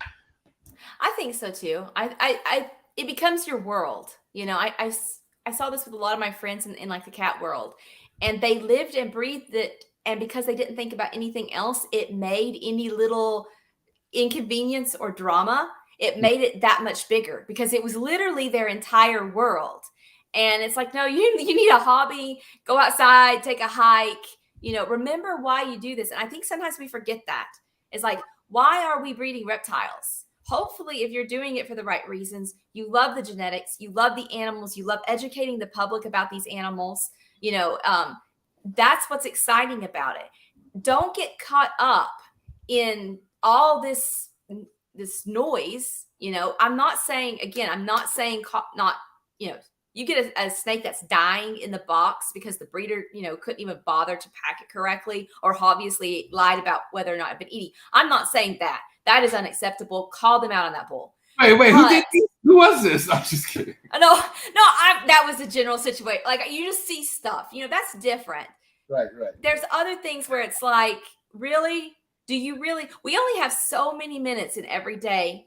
Is that how you want to spend it? Is not only taking the time to write this post, attach every bit of proof, and then answer every comment. Is it going to change anything really? Like, the people that love this person still going to love it. They're still going to love you. Like, I don't know. For me, I have other things I want to do with my time. I have a positive experience I want to share from a Facebook group. I can't be biased and just say it's all negative, because I did do something the other day, which I was scared to do it. And the only reason why I'm doing it at this point is because, think about it like this. What if somebody was in your Cosmo group posting something that's saying it was Cosmo, and you know damn well it wasn't a Cosmo, you know, and it's like, you know, and here I am sitting in a room I just dedicated most of my life to, and that's, you know, I have a good collection of United States Captain Born and Bred Emerald Tree Boas. So when somebody is posting a new animal and they're saying, this is my brand new United States Captain Born and Bred Emerald Tree Boa, I instantly want to know who bred that, because it's not hard to find out who breeds those United States. Not too many people work with them, you know? So sure enough, his response is, I got it at a pet store, you know? And I'm like, okay, so there we go. So it's not a United States, but I'm like, all right, chill, MJ. Like let's go out this. And so I was like, hey, you know, I'm pretty sure it's not a Captain Born and Bred. I mean, unless you can go back and they can tell you who produced it, because that's very easy to find out who produces these. And then he came back with like, well, hey, I did pay $900 for it. That's top dollar. I laughed inside because not United States Captain Born and Bred Emerald Tribo, $900 get real. Maybe a down payment. But anyways, so I was like, whoa, was that a cat? What was that? Is everything good? I don't know what that was. Nobody broke in or anything, right? I mean, I just I can't see the lights in my face. want to make sure you're good. I think my kid fell down. Your kid? Your child? Yeah, but it got up and walked away, so we're good. You're talking about a cat or an actual kid? No, a human, a two-legged kid. That was a hard thud. Okay, hey, listen, if you say he's good. Holy shit, what were we talking about? That was crazy. I made my heart stop. I'm just saying, what were we just talking about right now? I'm sorry. Oh, $900 being chump change when it comes to Emerald Tribos. Back to what I was saying. So I was like, hey, bud, no offense, but that's a going rate. Like basically an imported captain board, because you got to admit, a lot of these emerald trees are labeled CB, right? Which means captain bred. Doesn't mean it was United States captain bred. That shit could have been captain bred in wherever the fuck boat it was at. Like wherever that was, it could have been captain bred there. But a lot of people don't know that. So he was very receptive to it. And he was like, I just want to learn more. And I was like, hey, send me a personal message. And I had a nice chat with the young man, and it was great. I thought, I broke things down to him that he never understood. And listen, it can't always be bad. But I was scared, though. I didn't know. I thought this guy, sometimes people were just like, fuck you, I know what I'm doing. I'm just like, whoa, you know what I mean? Like, why did I say anything? But I don't know. It's such a dangerous line to play on Facebook. Sometimes it works out. Sometimes it doesn't. Yeah, it's hard. You pick and choose your battles because, again, sometimes it's just better to be quiet. It's like they want to believe what they want to believe. And as long as the animal is not in physical danger, then sometimes it's just best to not use your energy on that. And the only reason why I did it is because I just got done busting my ass a whole brand new room for him. Yeah. And I have dedication to this. And it's like how you have dedication to the Cosmo. It's like, you shouldn't say anything, but you're going to say something. Like, you know what I mean? It's like, hard. You have to. Like, how, not too many things keep me from sleeping at night, but holy shit, I want to let this guy know. Like, or I want to know who it came from. It's just because I'm that involved with the damn project. Like, I'm upset. Yeah. Like, and it's nothing about me being a fucking policing anything. I just want to know what is out there that's United States captain born and bred. Where'd you get it from? All that shit, because I'm geeking out over it. So, anyways, come correct. And I want to add real quick too, because I don't want it to sound like I was hating on pet owners. They are the literal lifeblood of what we do. We need them.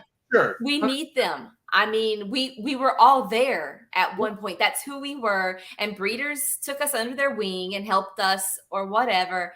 I mean, I continue to get help from breeders. So, we need those people. We need that enthusiasm and energy, so there was no hate on that. I think we, as breeders, probably know the type of personality that we're talking about. But at the end of the day, you just don't piss off a fucking pet owner. Don't piss them off. It's like any pet owner, like the rats the mice and the cats and even dogs. They're pet owners before breeders for the most part. And these people, the pet owners who aren't involved with breeding, they just want these animals. Dude, it's a close connection with that animal because it has nothing to do with money. It costs them money, and they want that's their your art. It's therapeutic, I will say, man, as much as I do love the breeding side of things, I am in a room that if none of this breeds, I don't care. It makes me I feel so good just being in here. I feel so good just looking at the stuff in here, and that's why I know Reptiles is what it is to me. It's more of a coping mechanism with dealing with my own issues and shit like that. I just love it. It's an escape, and it just always puts me there when I need to be there. You know what I'm saying? If that makes sense. Oh, I agree. And I think that it's good because one, we can't be breeders if we don't have owners. It's not going to work that way. We would be limited on what we could do. Like the man and the woman. You got to have both. And then I think we also got to keep in mind too that they keep us on our toes, and it's not always a bad thing. No. to get questioned or called out or be held to a standard. That there's nothing wrong with that either. And we don't necessarily need to be defensive over that, because we do it, I mean, there's been growth in every industry. The reptile world has continued to learn and adapt as to what these different species need, because people are enthusiastic. And it's not always the breeders. Sometimes it is the owners who are just obsessed, and this is what they live for, and they learn things. So, we need all of it. And as breeders, we need to take care of our buyers. I mean, make it a great experience that they love. This is a big deal. We get boxes of reptiles probably all the time. They don't. I mean, at the end of the day, you never know where this addiction could take this person, right? But wouldn't you want it to be you that they always come back to you? Not even to get a snake from you, but just advice. Just like, hey, where can I get this, and that? That means they value what you think and what you want to do. And if it's the one thing that I miss having, I used to work for Verizon. I worked for Verizon for almost 11 years. And I had people, man, I started in 2004, 2005.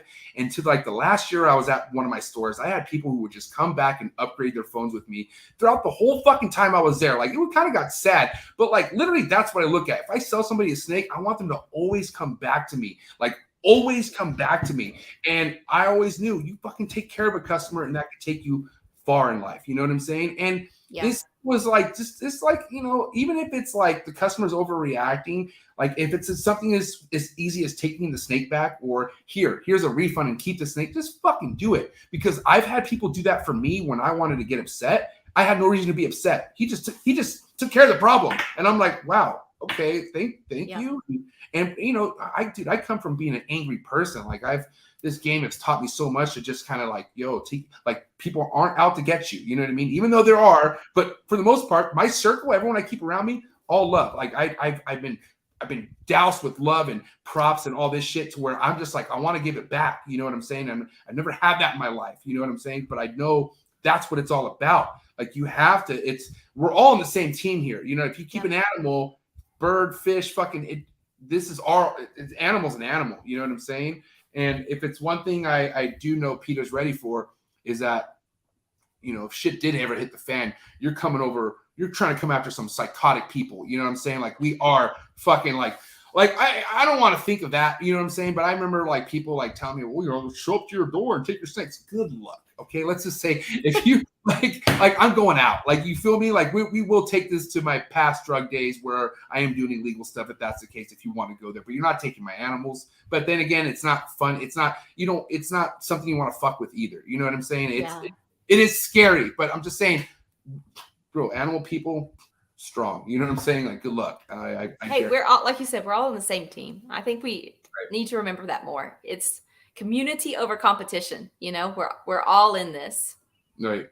So, okay, let me ask you, moving forward, if we could kind of get back on the ball python side of things real quick. Obviously, you have huge plans for the next couple years ahead, right? But I'm more curious about what you really want out of these projects that you could potentially just knock it out of the park with. I mean, are you looking to financially be good off ball pythons? Is that your goal at the end of the day? What's your overall mission after investing stuff that takes years and years to wait on? On the investment side of things, well, I bought a couple of expensive ones, obviously, recently, but with just some of the mid-range stuff that we have sold the last few years, we're almost we didn't go into debt. So it's not like it's a credit card we're paying off or anything like that, but we're still keeping a tally of what's, has it paid itself off yet? And we're pretty close, actually, between the Hognose and them all producing. We aren't financially, the snakes are not financially, the financial part of things is not why we're doing it. We like the genetics. We like to produce. As an example, I have Paint, the paint gene that I got from Limey. And Limey, by the way. Yeah, he's the greatest. I want to be like him when I grow up. So I am so excited about the paint. And so when people are like, oh, so what cool projects you got this year? And I'm like, our paint is breeding. And they're like, that was not the one we expected you to say first. So for me, it's more about the projects. I want to open a bin and be excited about it. And I don't care if it's under $1,000 or if it's $25,000. I just want to be excited about what I'm working with. I want to make what I want to see. So yeah, the money will be great. You know, if everything works out, that'll be awesome. And I will take some vacations. Johnny gets to retire on August 19th of this year. So he will be, you know, we've kept a lot of holdbacks. So he's going to be doing a little bit more of like the cleaning and feeding and that kind of thing, since he will be, you know, here all the time. I mean, we could admit that there's an era of breeders at one point who would like to convince anyone, if not everyone, who's trying to get into the reptile game that you cannot make money in this. Like, nope, you cannot make money. And I felt like that was like just something to say to people. And they were probably right at that point in time, right? But I feel like you're perfectly okay to say that you want to make money in this. Like, who are you kidding? Like, you know, and even people try to say, well, like, oh, if you come in with that mentality, you're kind of off on the wrong foot. Well, you kind of are, meaning if you're not in love with the animal first and then it's money and then you're trying to fall in love, well, then I would probably backtrack that. You know, like, I hope you should be in this because you love animals and you have animals and now you're maybe ready for that next step. You know what I'm saying? Yeah, there's a balance. There's a balance because if you're not doing it for the animal's care is not going to be the same. It's just not. It's not going to be as terrible. Right. And you're not going to be as excited to help your customers. You're not going to be as excited about educating the public because you're in it for money and those things are not necessarily lining your pocket. But on the flip side, there is nothing wrong with wanting to stay at home, you know, to get to a point where you could stay at home and do reptiles full time and give all your attention and passion to this thing that you love. As we get older, you know what makes you know what makes people Speak for yourself. Well, you know what makes me happy as I get older? Like peace. I want fucking peace. You know what gives me peace? Not leaving my house. I'm dead. Amen. I love staying home. And me and my wife will get to a point where like, oh, babe, there's a boat party and like, let's just go. And every time we go, there's like a point where we look at each other, I miss our dogs. Like, I want to go home. You know what I mean? And we can't even enjoy a night out where it's like, oh shit, like 4 a.m. Like, no, we're 11:30. We're checking out, dude. Like, we're ready to go. Our dogs are calling us, texting us, all sorts of shit. You know, like we got to go. And I just love being home. So thank you. If you love being home, fucking amen. Listen, I'm with you. It's so cool to be home. I love it. It is. I love it too. When we went to Mexico and like I was like in bed at 9 every night and they're like partying and they're like, okay, grandma. And I was just like, I own it. I was just pretending to walk with my walker because I'm sorry. I like to hang out with you guys, but I turn into a pumpkin after 10. So. Dude. And Mexico's a dangerous place to want to go rage at, okay? Because there's Montezuma revenge. There's a lot of avenues that could happen will take you out for a few days just because you wanted to rage, okay? Okay, so I'm going to tell you this one. Go ahead. So I'll tell you this one. So I don't know, probably about 6 years ago or so, I went to Mexico with a friend, and she was working with a Mayan tribe down there. And so we were going to go visit this tribe. Yeah, like we went into the middle of nowhere land and like 2 girls. Yeah, this is totally a great idea. But it was fabulous. We had a great time. The people were really loving. They had 1 seat in the house and they gave it to us. It was very sweet. Then we went swimming in the cenotes. So we did the mermaiding. We put the tails on. We were like swimming and ingesting water. But I like to free dive. I don't know if you know what free diving is, but that's where you don't have the gear and you just hold your breath. So at the time I had like a 3-minute breath hold. I could go down about 30 foot and hang out and come back up when I wanted to. So I came home from Mexico and I had a nosebleed, and I never get nosebleeds, but I kept having like this little bit of nosebleeding for like 2 days, something like that.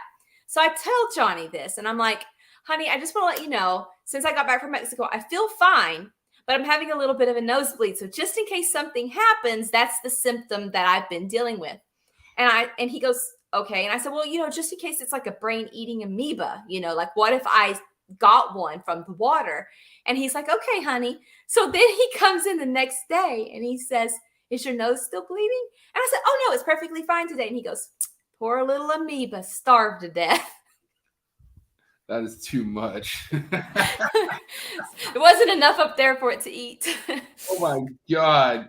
Now with me, first time I took my wife to Playa del Carmen, I used to fly down there and I used to DJ. Like back when I was DJing big time, there was a thing called BPM Festival. And I went down there for 2 festivals, but I went through a lot down there, experienced a lot. Had Montezuma, you heard of Montezuma Revenge? Have you heard of that? Oh yeah. Well, basically, I get it almost every time. So I went down there with my wife, girlfriend at the time, or maybe she's my fiance then. Anyways, we went down there together, and I'm telling her the whole time, don't eat the ice, don't eat the loose ice. Only eat the ice if it's solid. I was giving her all these tips. I was like, do not drink the tap water. I was telling her everything, right? So sure enough, the first night we go down there and we get wasted. So we get wasted. We're going back home or to the Airbnb, and I'm like brushing my teeth and talking to her, and she's like, hey, you're not drinking sink water, are you? And I'm like, what? And I'm literally just drinking this fucking sink water, like all drunk, not forgetting where I'm at. And I'm like, and I start spitting it out. I'm like, no. And I start rinsing it out with like the bottled water. I was fucking dead. I think like 12 out, not even 12, 10 hours. I'm talking dead, wiped out, pale as a fucking goddamn Casper the Ghost. It was dead. It was terrible. I was miserable, crying. Like, I don't want to say, I'm sorry. I guess I can admit it. I was crying. I was not good. I was in a fetal position and there was black stuff coming at me. That's all I got to say. It was terrible. Babe, thank you for taking care of me. My wife, if you're listening, she really did. She actually went out and got me food once I got hungry after 2 days. Either way, tread carefully down in Mexico. That can be Don't bad. fuck around, please. Johnny gave me the talk before I went down there, and then I did everything I wasn't supposed to do. And so one of them was like, don't eat stuff off the side of the road. Oh, And dangerous. and so we were driving down the side of the road, and I'm like, what is that thing? And our guide goes, oh, that's dragon fruit. And I'm like, really? Because like dragon fruit's like this big in Tennessee. It's like this big down in Mexico. And he goes, let me get you some. It's amazing. So he pulls the car over. He yells to the guy in this like little stand and says, we want some dragon fruit. The guy pulls a rusty machete out of his like side thing and goes, whack, whack, and then hands it to us, right? Best thing I've ever eaten in my life. I'm like, not going to miss this opportunity. So I'm enjoying it. My friend is enjoying it. We spend the rest of the day. We get back to the hotel. And she's like, my stomach hurts. And I'm like, really? So she is running for the bathroom. She spends like the rest of the vacation in the bathroom. And I'm sitting on the bed and I'm like, I think I'll eat the rest of this dragon fruit that hasn't been refrigerated. So I'm just sitting there eating it. She yells from the bathroom and says, Brittany, the guide says it's probably the dragon fruit. And it can cause this sometimes the way something about the dirt or how it's gathered or something. I don't know. I'm like, oh, okay. I just kept eating it. She looked like she was 6 months pregnant. That's how swelled she got. Ended up not being able to fly back home. And when she flew home, had to go to the hospital. Like it was bad. I didn't get anything. I'm thinking I would have been exposed to too much at this point. You just got one of those stomachs. You could just handle it. Damn. I was like, coccidia, giardia, been there, done that. Like spicy food? Can you handle spicy food? Pretty spicy. Not as spicy. Johnny can go all in, but I can do that upper range of like right before you get to the hot. I mean, there's people out there who really enjoy those challenges and eating. And I'm like, what the fuck? Like, how can you even want to like, that's not even enjoyable for one thing. And two, how are you even hungry afterwards? Like, how are you like your stomach isn't digesting that shit like if you ate something good. And it's just crazy how some people enjoy that. I mean, more power to you, but fuck, dude, like I like to enjoy my food. Like, I don't know about you. Me too.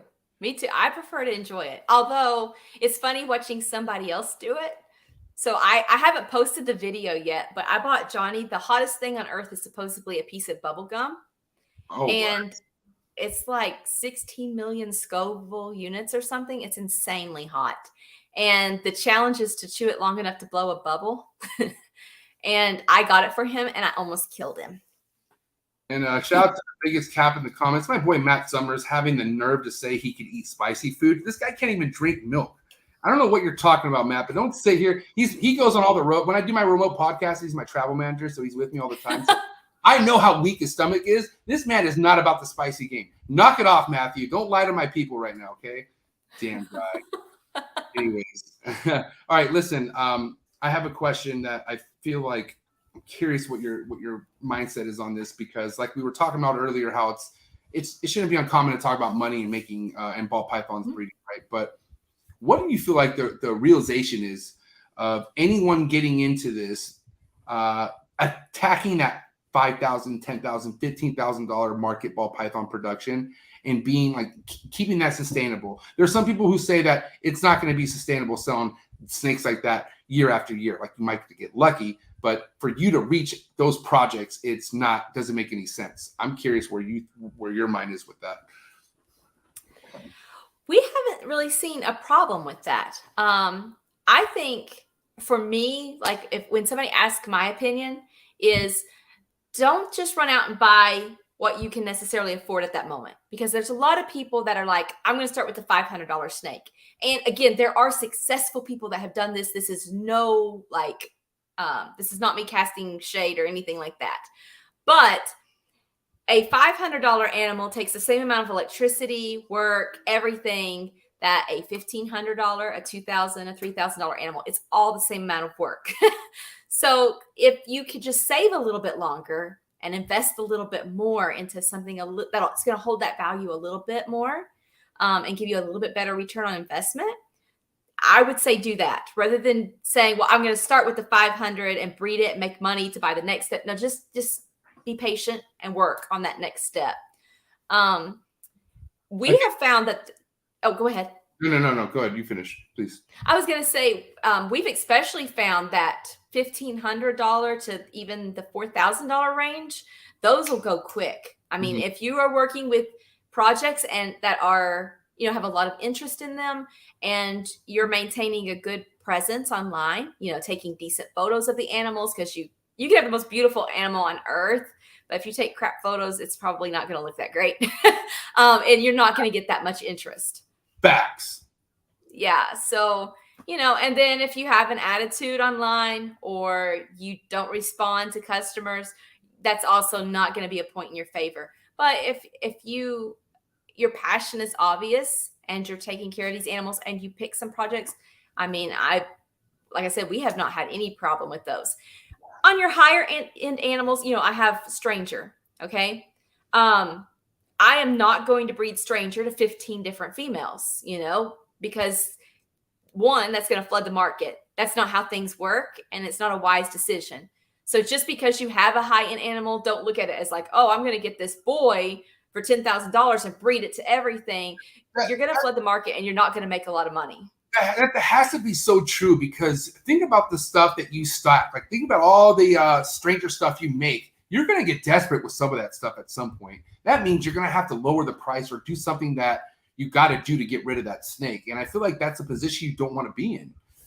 No, you don't want to be in that position. And if you respect the people in the project and the animal, the genes that you're working with, you don't want to put yourself in that position. For me, I am a smaller facility. I have like 150 snakes. So I know that's big to some, but that's very small compared to a lot of others, which means I don't have room to hang on to 15 different Stranger combinations until there's a buyer for each one. So it's smart for me to say, what 2 clutches am I most interested in, and select that way. You have to be smart and balance it, and remember that if you want those higher prices, then you can't flood the market. You can't be part of the problem. I feel like, I don't want to call this a problem, but a lot of people get into this and bite more than they can chew, right? Meaning like they see the shit Miguel posts and, stuff that takes years to accomplish, and they want to dive right into it, right? But what I'm saying is, even if you walk into this with $100K and you want to go after those high-end animals, there's going to be a point in time where you're going to have to decide high-end animal, expensive freedom breeder, ASR or ARS racks, whatever the fuck. In your opinion, right? Like coming in on a budget, no matter what it is, I feel like what's more important to you, stacking the heat first and letting the heat pay for that expensive equipment, or investing in the equipment as you're stacking the heat. And while you're doing that, I'm going to open a window. I'm sweating balls. For us, and what we were advised by a lot of breeders, was to let the hobby pay for itself. So take your initial investment, make sure you're buying what you want. Because there is always that chance that the bottom will fall out of a gene for some reason. So first of all, make sure you do buy something you love. Don't just straight up buy it because, oh, it's valuable and I'm going to make a buttload of money on it. But it is okay to let your hobby, as it starts making money, help you upgrade what you have. I mean, when I started, we called it the redneck rack, and it was your particle board with the Christmas box thing that went under your bed. And I even saw a post in one of the groups, and someone had said, well, that Craigslist ad was a fake because somebody was selling like $1,000 animal and it was in a homemade rack, or $2,000. And they said nobody would keep a $2,000 animal in a homemade rack. And so I took a picture and I'm like, what about my $15,000 monsoon? My bad. I'll move her, Yeah. So no, I mean, there's no shame in that. We all started there, and then we have slowly upgraded. And I will say, because we questioned it, it is so worth it. Whether you do ARS or Freedom Breeder or whatever, they save you so much time, and that just is so nice that you will love them. The same on if you are big into raising rodents. We have the ARS rack for our rodents, and that has made feeding, watering just like a small percentage of the amount of time that it took before when we were doing water bottles and all that good stuff. But yeah, there's no shame in letting, spend your money on your good animals, start your investment, get them growing, because you're probably going to have to buy them at the age where they can grow up.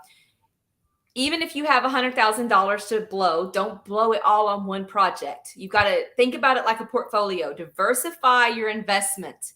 Spend it all on chondros. No.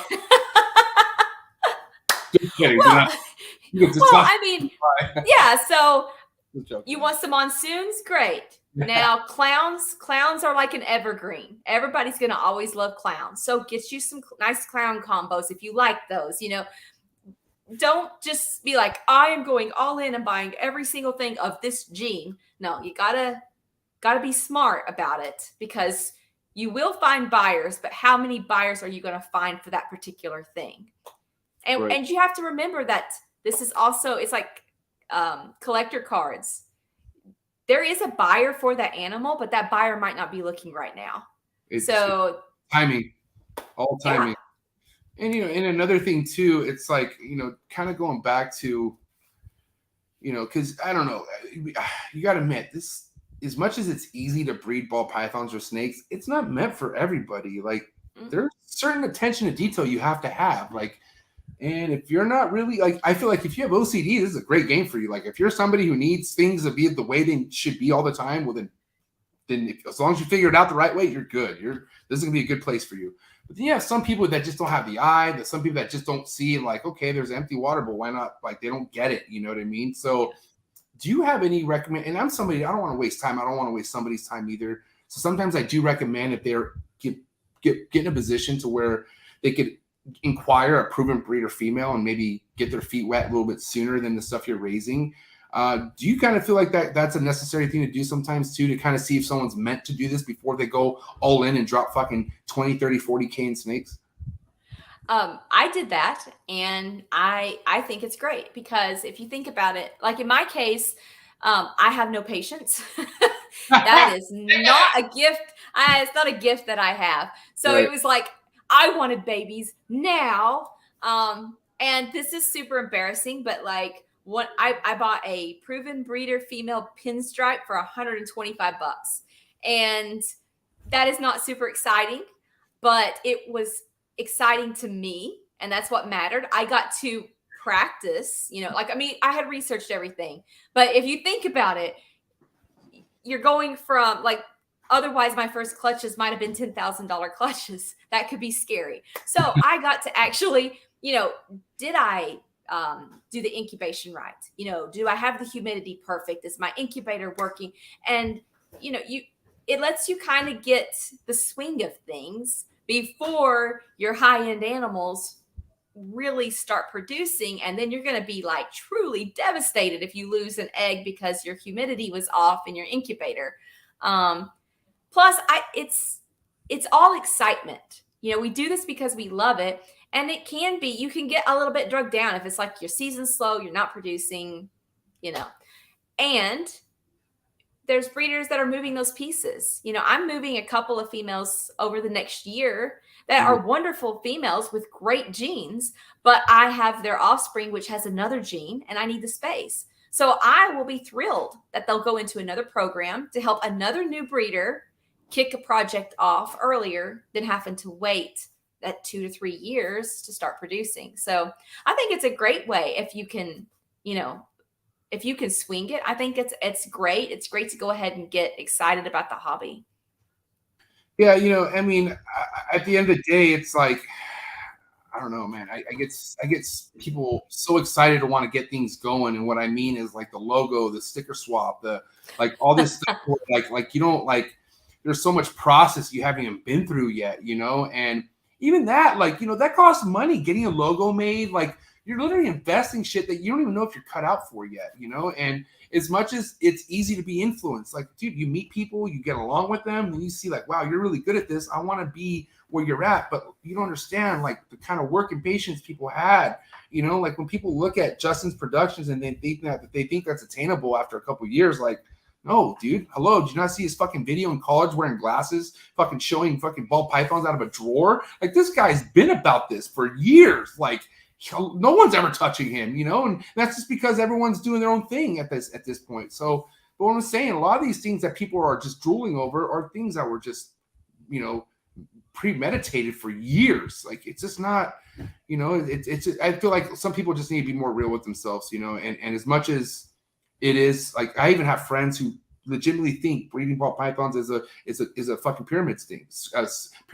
Like, it's not, you know, like you know, my boy Forrest, rest in peace. He was really believable that you couldn't make money in ball pythons, and he did not want to see the proof. I tried bringing people on the podcast, and he didn't want to see it for whatever reason. He was like, no, I just know it, right? So there's people the way how they are, but that's the case. But I don't know. It's just You can though. I mean, and you're absolutely right. I mean, it is not for everybody. We have seen so many people that have come in and left because it either wasn't for them or their family wasn't on board completely.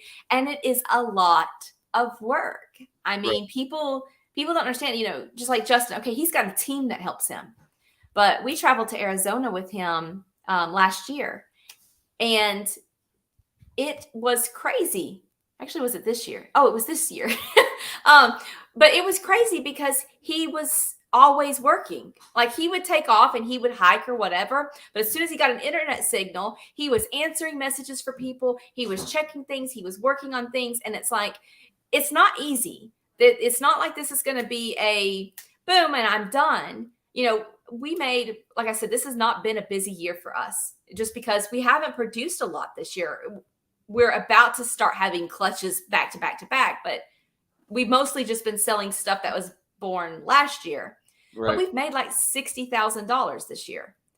But if you add up the amount of time that we hang out in the snake house, we're getting paid like, you know, like it ridiculously, like if you did an hourly, it's lame. It's seriously lame.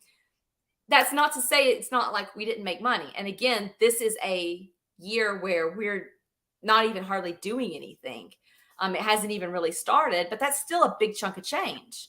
So, I mean, okay, the reason why I feel like Forrest was a big ball buster about really making profitable money in the ball python game or any reptile game is because he was that guy to go to Barcheck at one point and say, hey, Barcheck, I made X amount of money this year. And he's like, really? Did you? Well, let's see what else you spent money on. And no, he did not make money at all. Like, if you really look at it, like, it was either a wash or, like, people forget how much money has been put into this. So where even if you have 2-3 profitable years, you're still not in the positive after 5 years of fucking building. And, you know, if you're really thinking about it, like, you're never going to be in the positive because you're always going higher and higher and higher. Like, there's motherfuckers who just don't want to see any kind of income yet. They just they want to keep investing, and I salute you. I mean, it's where that conversation I had with Levance about the elevator just keeps going up, and you can go off anytime you want, but that shit is not stopping. You know what I mean? Like, you know, if you're scared of heights, go ahead and get off whenever you want. You know what I mean? But it is not stopping, and that's the ball python game. It's exciting, but also like, whoa, it's like, you know what I mean? I love it. It's addictive, and it's, you know, we're collectors. You know, that because we love it. So many of us love it. We're not in it for, I mean, yeah, the money's great, but we are in it because we love these snakes. We love the genetics. We love these different morphs. Well, there's always something new. It's like the game is always changing, and that's exciting. But that also means it's like, you know, I mean, we said, oh, well, we're not going to buy any more snakes after the Cosmos. We're good. You know, we're full. And then we bought like 4 more snakes. So, you know, as a collector, it's very hard to be like, no, I'm good. I don't need that one. You know, you do keep reinvesting, and that's one of the, and that's, there's nothing wrong with that. That's a very good business move. Just make sure you don't bite off more than you can chew, and make sure if you are looking to turn a profit that you're keeping an eye on, you know, the resellability. You know, if it's a morph that you have to cross your eyes to be like, this is why you should buy this. Now cross your eyes, and I'm going to explain it to you because it's not obvious. You shouldn't have to explain it to the buyer. They should be able to look at it and be like, oh, that's really cool. What is that? I can see there's something different, you know. Otherwise, you might have a hard sell. And that's not going to be good for your bottom line if you're having to convince people that they totally need to buy this. You know, there's people that forget completely that there's a big thing that you need nowadays, even sell snakes. You want to know what that is besides being good at taking pics and being yourself? Yes. I don't even know what I was going to say. I happened again. A good sense of humor. Hold on. What were we talking about? How did that happen? I was going to say something. I know, it felt like it was going to be profound too, and then you just was like, I thought it was a dramatic pause that required me to answer. Hold on. Oh, I got it. I figured it. Oh my God, the big one. Dude. Fucking people skills, dude. Like, you got to have people skills. Like, you got to respond to messages for one thing, right? But at the end of the day, like, dude, it comes down to fucking people skills, just like any other business. You know, you want to know why some taco shops are more popping than the others? Is, well, because maybe they're salsa, but still, like, they have great customer service. Like, they take care of their fucking people. I always go after every podcast. They know what I want, and I have a half bag of chips I don't pay for with my meal. And I always go back because of that. That's customer service. It's not hard to implement if you're selling snakes, to be a good customer. And if you can't do it, you're not going to hack in this. If you don't have people skills, you're not going to hack in this. You're not. And you're just not going to sell shit. You're going to be miserable.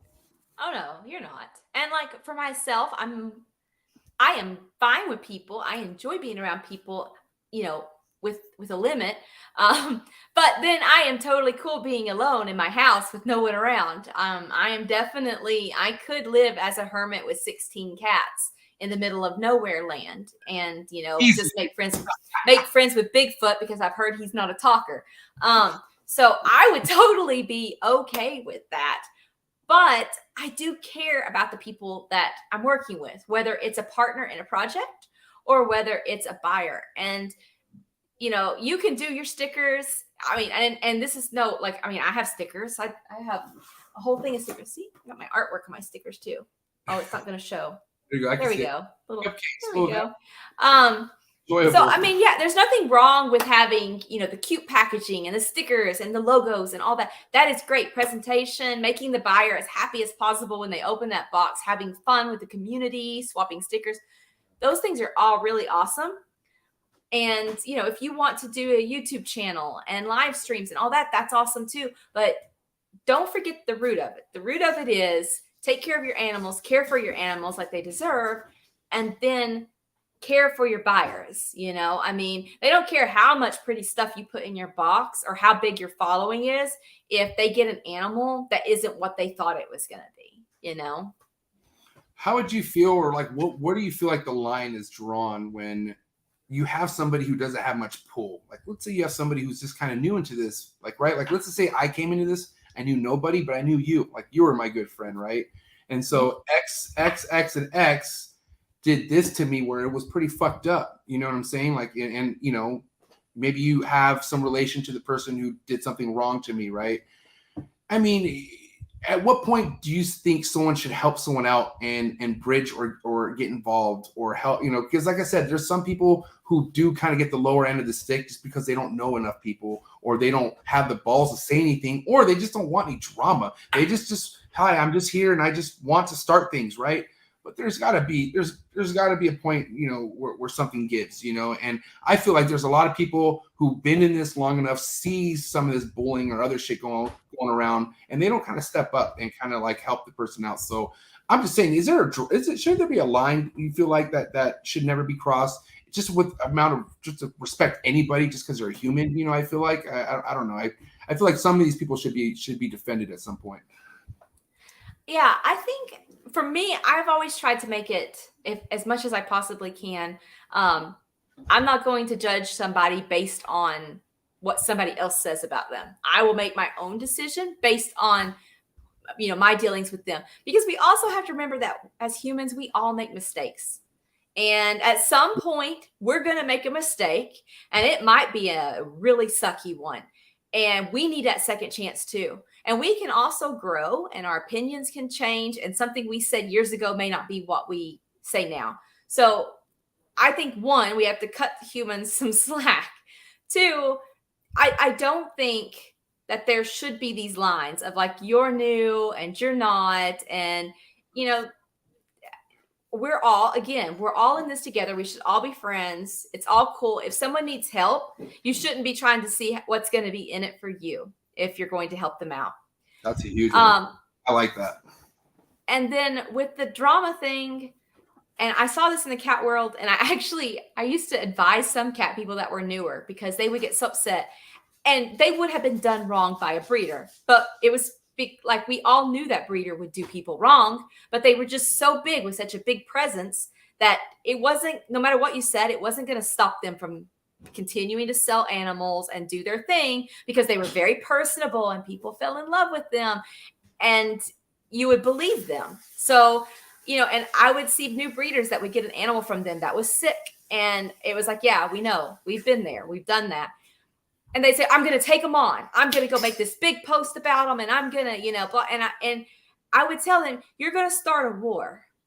You need to decide if this is what you really, really want, because they're going to send people after you and it's going to be this big thing. And then your name is forever going to be attached to them for years to come, because they're going to remember this drama. Do you want your new name, you know, tied to this? If they're not going to give you your money back and you're just shot at this point, that's, you know, do you really want to spend your time and energy with them? Are they even worth that to you anymore? Right. You know, and it's not always the best thing. Sometimes they need to be called out, but sometimes you do just have to say, I don't really like that. I will never treat somebody like that, and I won't do business with them again, but I'm going to walk away. They aren't worth getting anything else from me. They took my money, they took the trust, and they're not getting my time.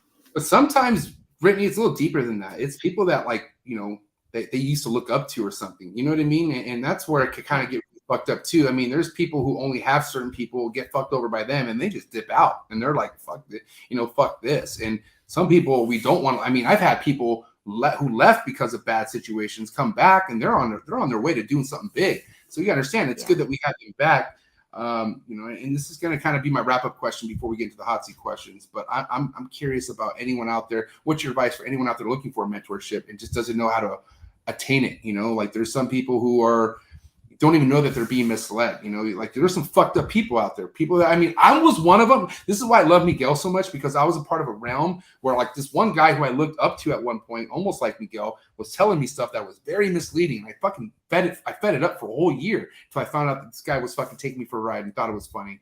But, you know, I want to avoid that for anyone else out there. So what would be some of your advice? Because I'm sure there's people out there that wonder, wow, Brittany knows Justin. She knows all these people. And I get asked that all the time. It's hard for me to answer this, but what's your advice for anyone out there looking? What's your advice for anyone out there looking for any kind of mentorship or guidance in this and just does not know how to find it? I would say, one, to cyber stalk people. that's probably terrible advice. Okay. But no. Okay, hear me out. I think that you know, your first impressions when you come in, you can see like this fan, you know, like all the fangirling or fanboying and all that. And you can get caught up in that really easy. But broaden your horizons. Look at other breeders, follow other breeders, and you'll start to see things. You'll start to see who, you know, as you see them answer people in the comments. And you can start picking up on an attitude or a dismissiveness, you know, and that can sometimes kind of, you know, help versus just clinging to one person. Because I've seen that in different animal breeds where it's like they pick this one person and that's their hero, and they never realize because they didn't, you know, they didn't really communicate with anybody else. Yeah, they didn't slow their roll. Yeah, just take your time and get to know people. Reach out to people. A lot of people are very, you know, a lot of breeders that I talk to, they're very open. I have been very blessed. The reptile industry has been incredible. Just anything I wanted to ask, if I was at a show and it was like I wanted to ask a silly question, I had people I don't know. I still don't know who some of them were, but they were all offering help, sending me messages. The reptile community is really a very cool industry. And so reach out. Yeah. Don't be afraid. And just be yourself, man. Even if you're a little weird, we're all weird. We're all fucked up. You know what I'm saying? If you're weird, we'll probably like you more. That's what I'm saying. If you're not normal, we're going to want to be more interested in what you have going on. You know what I'm saying? Yeah, exactly. I just love how, you know, at the end of the day, it's a lot easier to do stuff when you have nothing to hide. You know what I mean? Like when you are just, this is who I am, take it or leave it. You know, not everyone's meant to like everyone either. So it's okay if someone doesn't like you. Coming from someone who's like this with a lot of people, it's okay. Like, dude, I lose this much sleep over who doesn't like me. Look, you know how much that is? That's not, look, it's not even a zero. I don't lose. I sleep very well at night unless the alpacas wake me up. By the way, would you ever do photography on alpacas? Okay, that's all. Yeah, I do. Yeah. Okay, we gotta talk because I would love to fly. Listen, I know Trap Fest is a month away, and maybe not this year, but next year. Can you maybe be my celebrity guest, and I'll fly you in for Trap Fest 2023, and then you could do a photo shoot, and we'll just tell me how much it costs, and I'll. You can't pay me. You can't afford me, but I'd love to photograph alpacas. We'll figure it out. Okay, no, but more importantly, listen. At the end of the day, Brittany, I ran into you at somebody's house who I look up to this guy so much. Too. Bill Stiegel. Shout out to my boy Bill Stiegel. That was probably one of the funnest times I've ever had at any kind of reptile gathering, because you got to understand, Texas, Arlington, you have Justin Gabelka coming to get his first chondro ever. Like, what? And you have Mark Hager, you have Patrick Holmes, you have Stephen Cush, you have all these legendary fucking arboreal keepers in one backyard hanging out. That's when I ran into you, and I was like, dude, I was like, Brittany, can you please come to the show? And you're like, oh yeah, sure. And it was great. And listen, this is why a lot of people could wonder, like, how do I get to meet people like who we know? And I feel like it's not going to happen if you show yourself. It's not going to happen if you choose not to just want to give in and just be a people person. You have to put yourself out there because you never know. Yeah, you really do. I was convinced because I had bad experiences before. I actually told my husband coming into the reptile world, I'm like, I am just going to do my thing, love my reptiles, and fly under the radar. Nobody's going to even know who I am. And he goes, how'd that work out for you? But no, you just put yourself out there. And like you said, just be yourself. You know, I mean, I still feel awkward. I felt awkward at Bill's house, not because anybody made me feel weird, but because it was like, these people are so cool, you know? I definitely feel awkward at shows. Bill's house, I was fucking like having the time of my life because I knew everyone, right? But like, trust me, there's people like, oh my God. Okay, I have this one story where, God bless his heart, but this lady came up to me, like I was in a conversation with like, I think somebody who I really looked up to. And she's like, excuse me, MJ, you unfollowed me on Instagram. I'm like, what? She's like, yeah, let me show you. And I was like, and she's like sitting there for like 2 minutes trying to show me what she wants to show me. And it's silent. I'm awkward and I don't feel good. And I just want to talk to this guy. And I'm like, ma'am, what is your Instagram? I'll follow you right now. She's like, no, I just want to show you that you were following me at one point. I was like, ma'am, no disrespect, but I'm not trying to sit here. I'm not like, I am sorry. Listen, I do unfollow people because I have bipolar issues sometimes, and there's just things I don't want to follow. And if I followed you by mistake, I will unfollow you. I'm okay with doing that. So I'm sorry. But anyways, that's a situation of awkwardness that I've gone through at shows. So we all go through it. I'm still being awkward too, so it's okay. I have to fight the urge to like hide behind a booth when I go to a show because it's like, you know. Dude, that's why I wear glasses. People wonder, MJ, why, some people like John from Sims, he's like, hey, MJ, come here, because I wear shades in the fucking show all the time because I don't want to make eye contact. So he's like, hey, MJ, what's with the glasses, man? You look very like Hollywood. I'm like, dude, I just don't want to. A, I'm high as shit. B, I don't want to make eye contact with nobody because it's my way of just keep walking. Like I didn't see you. I'm so sorry. I'm like, 9 out of 10 times I did see that person. I just don't want to talk to him. I'm gonna keep moving, and I have a good pace. You know what I'm saying? I'm trying to keep up with Stephen Cush, 6'4". So either way, I'm just saying. I pulled it off one time. I went last year from blonde to almost black with my hair. Right. And I made sure not to post any selfies. I only posted old selfies.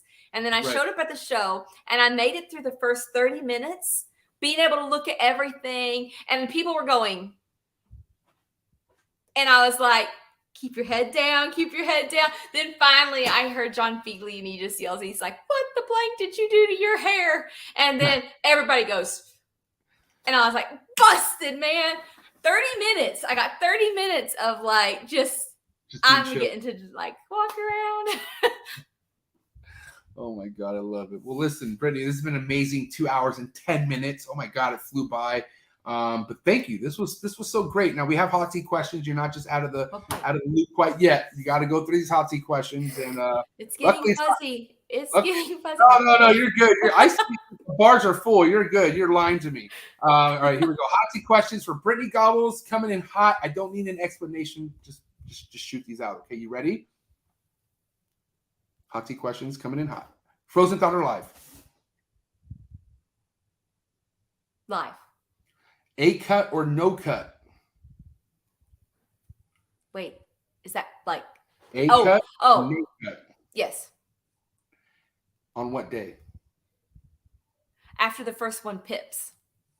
That's it? Okay. Yeah. Whenever the first one pips, then we'll go ahead and cut. Favorite arboreal snake? Green tree python. Red chondro neo or yellow chondro neo? Wow, that went perfect. Yellow. Ooh, respect. Pre-first shed meal or post-first shed meal? Post. Yay imports or boo imports? Yay legal imports. Of course. I mean, just saying, like if you had to make the decision on imports being imported, would you say yes or would you say no? Yes. One reptile you import to your collection anywhere around the world, what would it be? Anything. Like a Komodo dragon. Yes. Some people go, well, I don't have space. Well, fucking pretend like you have space, damn it. If I could have a Komodo dragon legally, I would find the space. Thank you. God damn, it should be so quick. Komodo dragon, that'd be the first thing I say. Okay, one reptile nobody should ever import ever again. Leave it alone. You're a piece of shit. Just don't touch it. Galapagos turtle? Respect. Leave the turtles alone. God damn. To spray. Tortoise. Don't yell at me, please. To spray a ball python or to not spray a ball python or mist, like, for humidity, spray. Oh, no. No? Okay. Steak. I dump water in mine. Okay. So you do dump water, but you don't spray them. You don't actually spray them physically. Okay. Steak or fish? Steak. Hate fish. Whoa, relax. favorite cut of steak? Filet mignon. Respect. Yay alcohol or boo alcohol? Brazilian alcohol is a yay. What is Brazilian alcohol? Like Brazilian beer? I'm saying, like, do you like to drink or not? I only drink at the Brazilian restaurants. Wow. They have these special drinks there that are great. Is it like a shot or what is it? It's like a Caipirinha or something, and they like grind the lime and like raw cane sugar and rum, and it's really good. So other than that, like if you were gonna show up to Trap Fest, you wouldn't drink at all. You wouldn't have like a beer or like a wine or a mixed drink or anything like that. It's only if it's Brazilian. Yeah, I like Coke better. Okay, Coca-Cola, you mean, right? Yeah, I was gonna say the kind you drink, but then I wasn't sure if that was an okay joke to make or not. San Diego, we can make that happen, no problem. All right, so wow, big flexer or no flexer? What is that? Come on, you flex or you don't flex. Let's go. Your pictures are nothing but flexing. Come on. Okay, then I flex. Big flexing. I thought so. Van Halen or Sammy Hagar?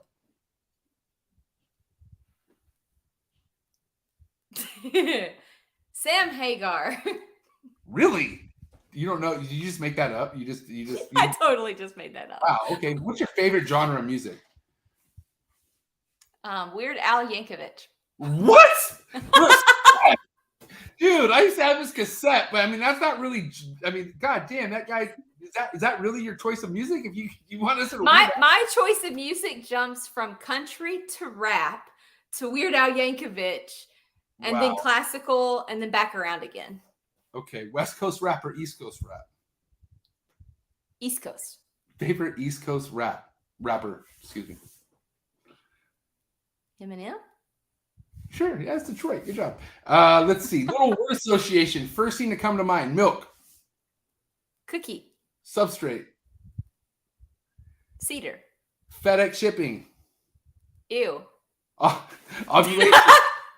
I'm sorry, what? Ovulation. Yay! First time ball python keeper. Aw, so cute. Suction. Crap. Ovulation. Did I already say ovulation? Day 60. My bad. Day 60. Day 60. Stalker mode activated. What? What does that even mean? What's stalk? Oh, because you're looking at the eggs, right? Is that what is? Yeah, like waiting. Like, come on. You're doing like some cyber stuff. I was like, whoa, was that like a fucking cyber code or something? I had no No, clue. I'm just gonna like leave my face print on the incubator. Instagram trolls. Instagram what? Instagram trolls. Oh, block. If you could only keep one of these newer genes around and you could only pick one for whatever reason, the snake gods are like, sorry, I'm taking one away. Is it going to be the paint gene or the liberty gene? Which one needs to go? You set me up, man. Because I've already seen the comments and he wants me to talk about it. But I love my paint, man. Okay, why don't you break down real quick what would be the big difference between the two? Why would you want the paint more than the liberty? Tell me why. Okay, I love the paint because I am a fanatic for a ripped up, dirty pattern. I mean, I want it to be as chaotic and messy as possible. So I would go with the paint. Having said that, the liberty is the snake that photos do not do justice. This snake, when it sheds, is so dark and so clean. Like, I mean, it's like somebody just stenciled this thing. The whites are the whitest whites you're ever going to see on a snake. Just super clean. I'm really excited to see what it does with that contrast. It's like so crazy. But it doesn't have the chaos that I love of the paint. Is the liberty a recessive or a codon? I've never heard of the fucking thing, so go figure. It's a dominant gene. It's dominant. Well, and yeah. who that stems from? Who had that first, or who where did that arise from? I got mine from Kimberly. I don't know. I don't know who had it first, actually. Now, off the top of my head, it's after 11. You're asking me hard questions. Well, guess what? That's the hot seat questions. Congratulations, you're done. So good job for you. You did it. Listen, good. I didn't lose it. We had up to 90 people in the live at one point, and I will say I had not once had to mention anything about getting the likes up, and we are at 88 likes. Shout out to everyone who gave this lovely woman this many likes. I will have to say, Brittany, a lot of fucking supporters here, a lot of people tapping in. What do you have to say to everyone out there rocking with you, everyone out there supporting you? I love you guys. I mean, every day on Facebook, and the encouragement if you're having a bad day. I could not be more thankful for how supportive the reptile community is. And any shows that you'll be at that you could maybe throw out there that maybe people could look forward to maybe linking up with you at or anything like that? You can. The next one is Daytona. It's going to be my first Daytona, so this is going to be exciting. Dang it, I can't. I'm going to my boy Ari's wedding, so that's the only reason why I can't make it to Daytona, which sucks. I missed it last year due to unfortunate events. But I will be going 2023 to Daytona, so have fun for me. And Tinley, we're talking about doing Tinley, and then next year I want to do Arlington. Not Arlington this time. So we're looking at, like I said, doing the Tinley, and then next year do my first Anaheim. Ooh, dude. So next year, hello, that's perfect. All right, it's going down. I cannot wait. I have these VIP wristbands. They're called MJ's Taco Tour, and I'm going to take you to the most bombest taco spots here in San Diego. You're going to have the best I time. love tacos. Y'all need to be ready. But listen, thank you so much, Brittany, for this episode. This was amazing. And that's a wrap. Ladies and gentlemen, Brittany Gobbles, Reptiles. Have a good night, Brittany. Thank you so much. Thank you. See you later. Bye. Fuck, what a great episode. I didn't even know it was 2 hours. Shit went deep. I appreciate you guys so much. Everyone out there, if you happen to tap in late, never too late to get the likes up for Mrs. Brittany Gobbles here. This was great. Thank you so much. I'm sweating balls. Cannot wait to get the AC back on. I kept this room quiet for you guys. Well, mainly because I wanted to give Brittany a legit podcast. So appreciate all the super chats. You guys are awesome. Again, be ready. It's going to be going down. This Saturday, we got the other half of 514 Reptiles tapping in. Canada, where you at? Who's ready to get some game from my boy, Samer Atani? This dude, digital marketing, social media coach, life coach, mindset coach, all the above. It's going down, man. I cannot wait to tap in with this guy. He is fucking definitely somebody who has a lot of knowledge behind how you can really push yourself on the social media platforms. Khalil's little brother. It's going down. And if you think about it, before Justin started following other people, you want to know the funny things I realized? This is going to be funny. So back when Justin only followed like 30 people, I was always curious. I was like, who does Justin follow? And he followed like a lot of like low-key people. And one of them has always been the homie Samer. The homie Samer has been tapped in with Justin for years. So sick. Just saying, I've always respected this dude, and it's going to go down. This episode has been a long time coming, and it's going down 12 o'clock Pacific Standard. Wait, my bad. It's going down 9 a.m. Pacific Standard Time, 12 o'clock Eastern Time, Saturday. Hell yeah. And then, guys, guess what? I got somebody hella legendary coming to the show Sunday for my holy dinosaur sessions. I mean, this guy works with so many prehistoric shit. We're talking like birds too, you name it. Herper Andre, man, it's going down. Be ready. Special trap talk this Sunday, and that's a fact. Again, guys, thank you so much for all your guys' fucking support. Everyone coming in and just continue to just keep pushing me, man. I gotta say, I appreciate it. But it's your boy signing off. I'll see you guys Saturday. Again, 9 a.m. Pacific Standard Time. Thank you again, Brittany Gobbles Reptiles. Head over to Instagram, give a follow. And yeah, man, I'll catch you guys Saturday. And your boy's out. Cheers!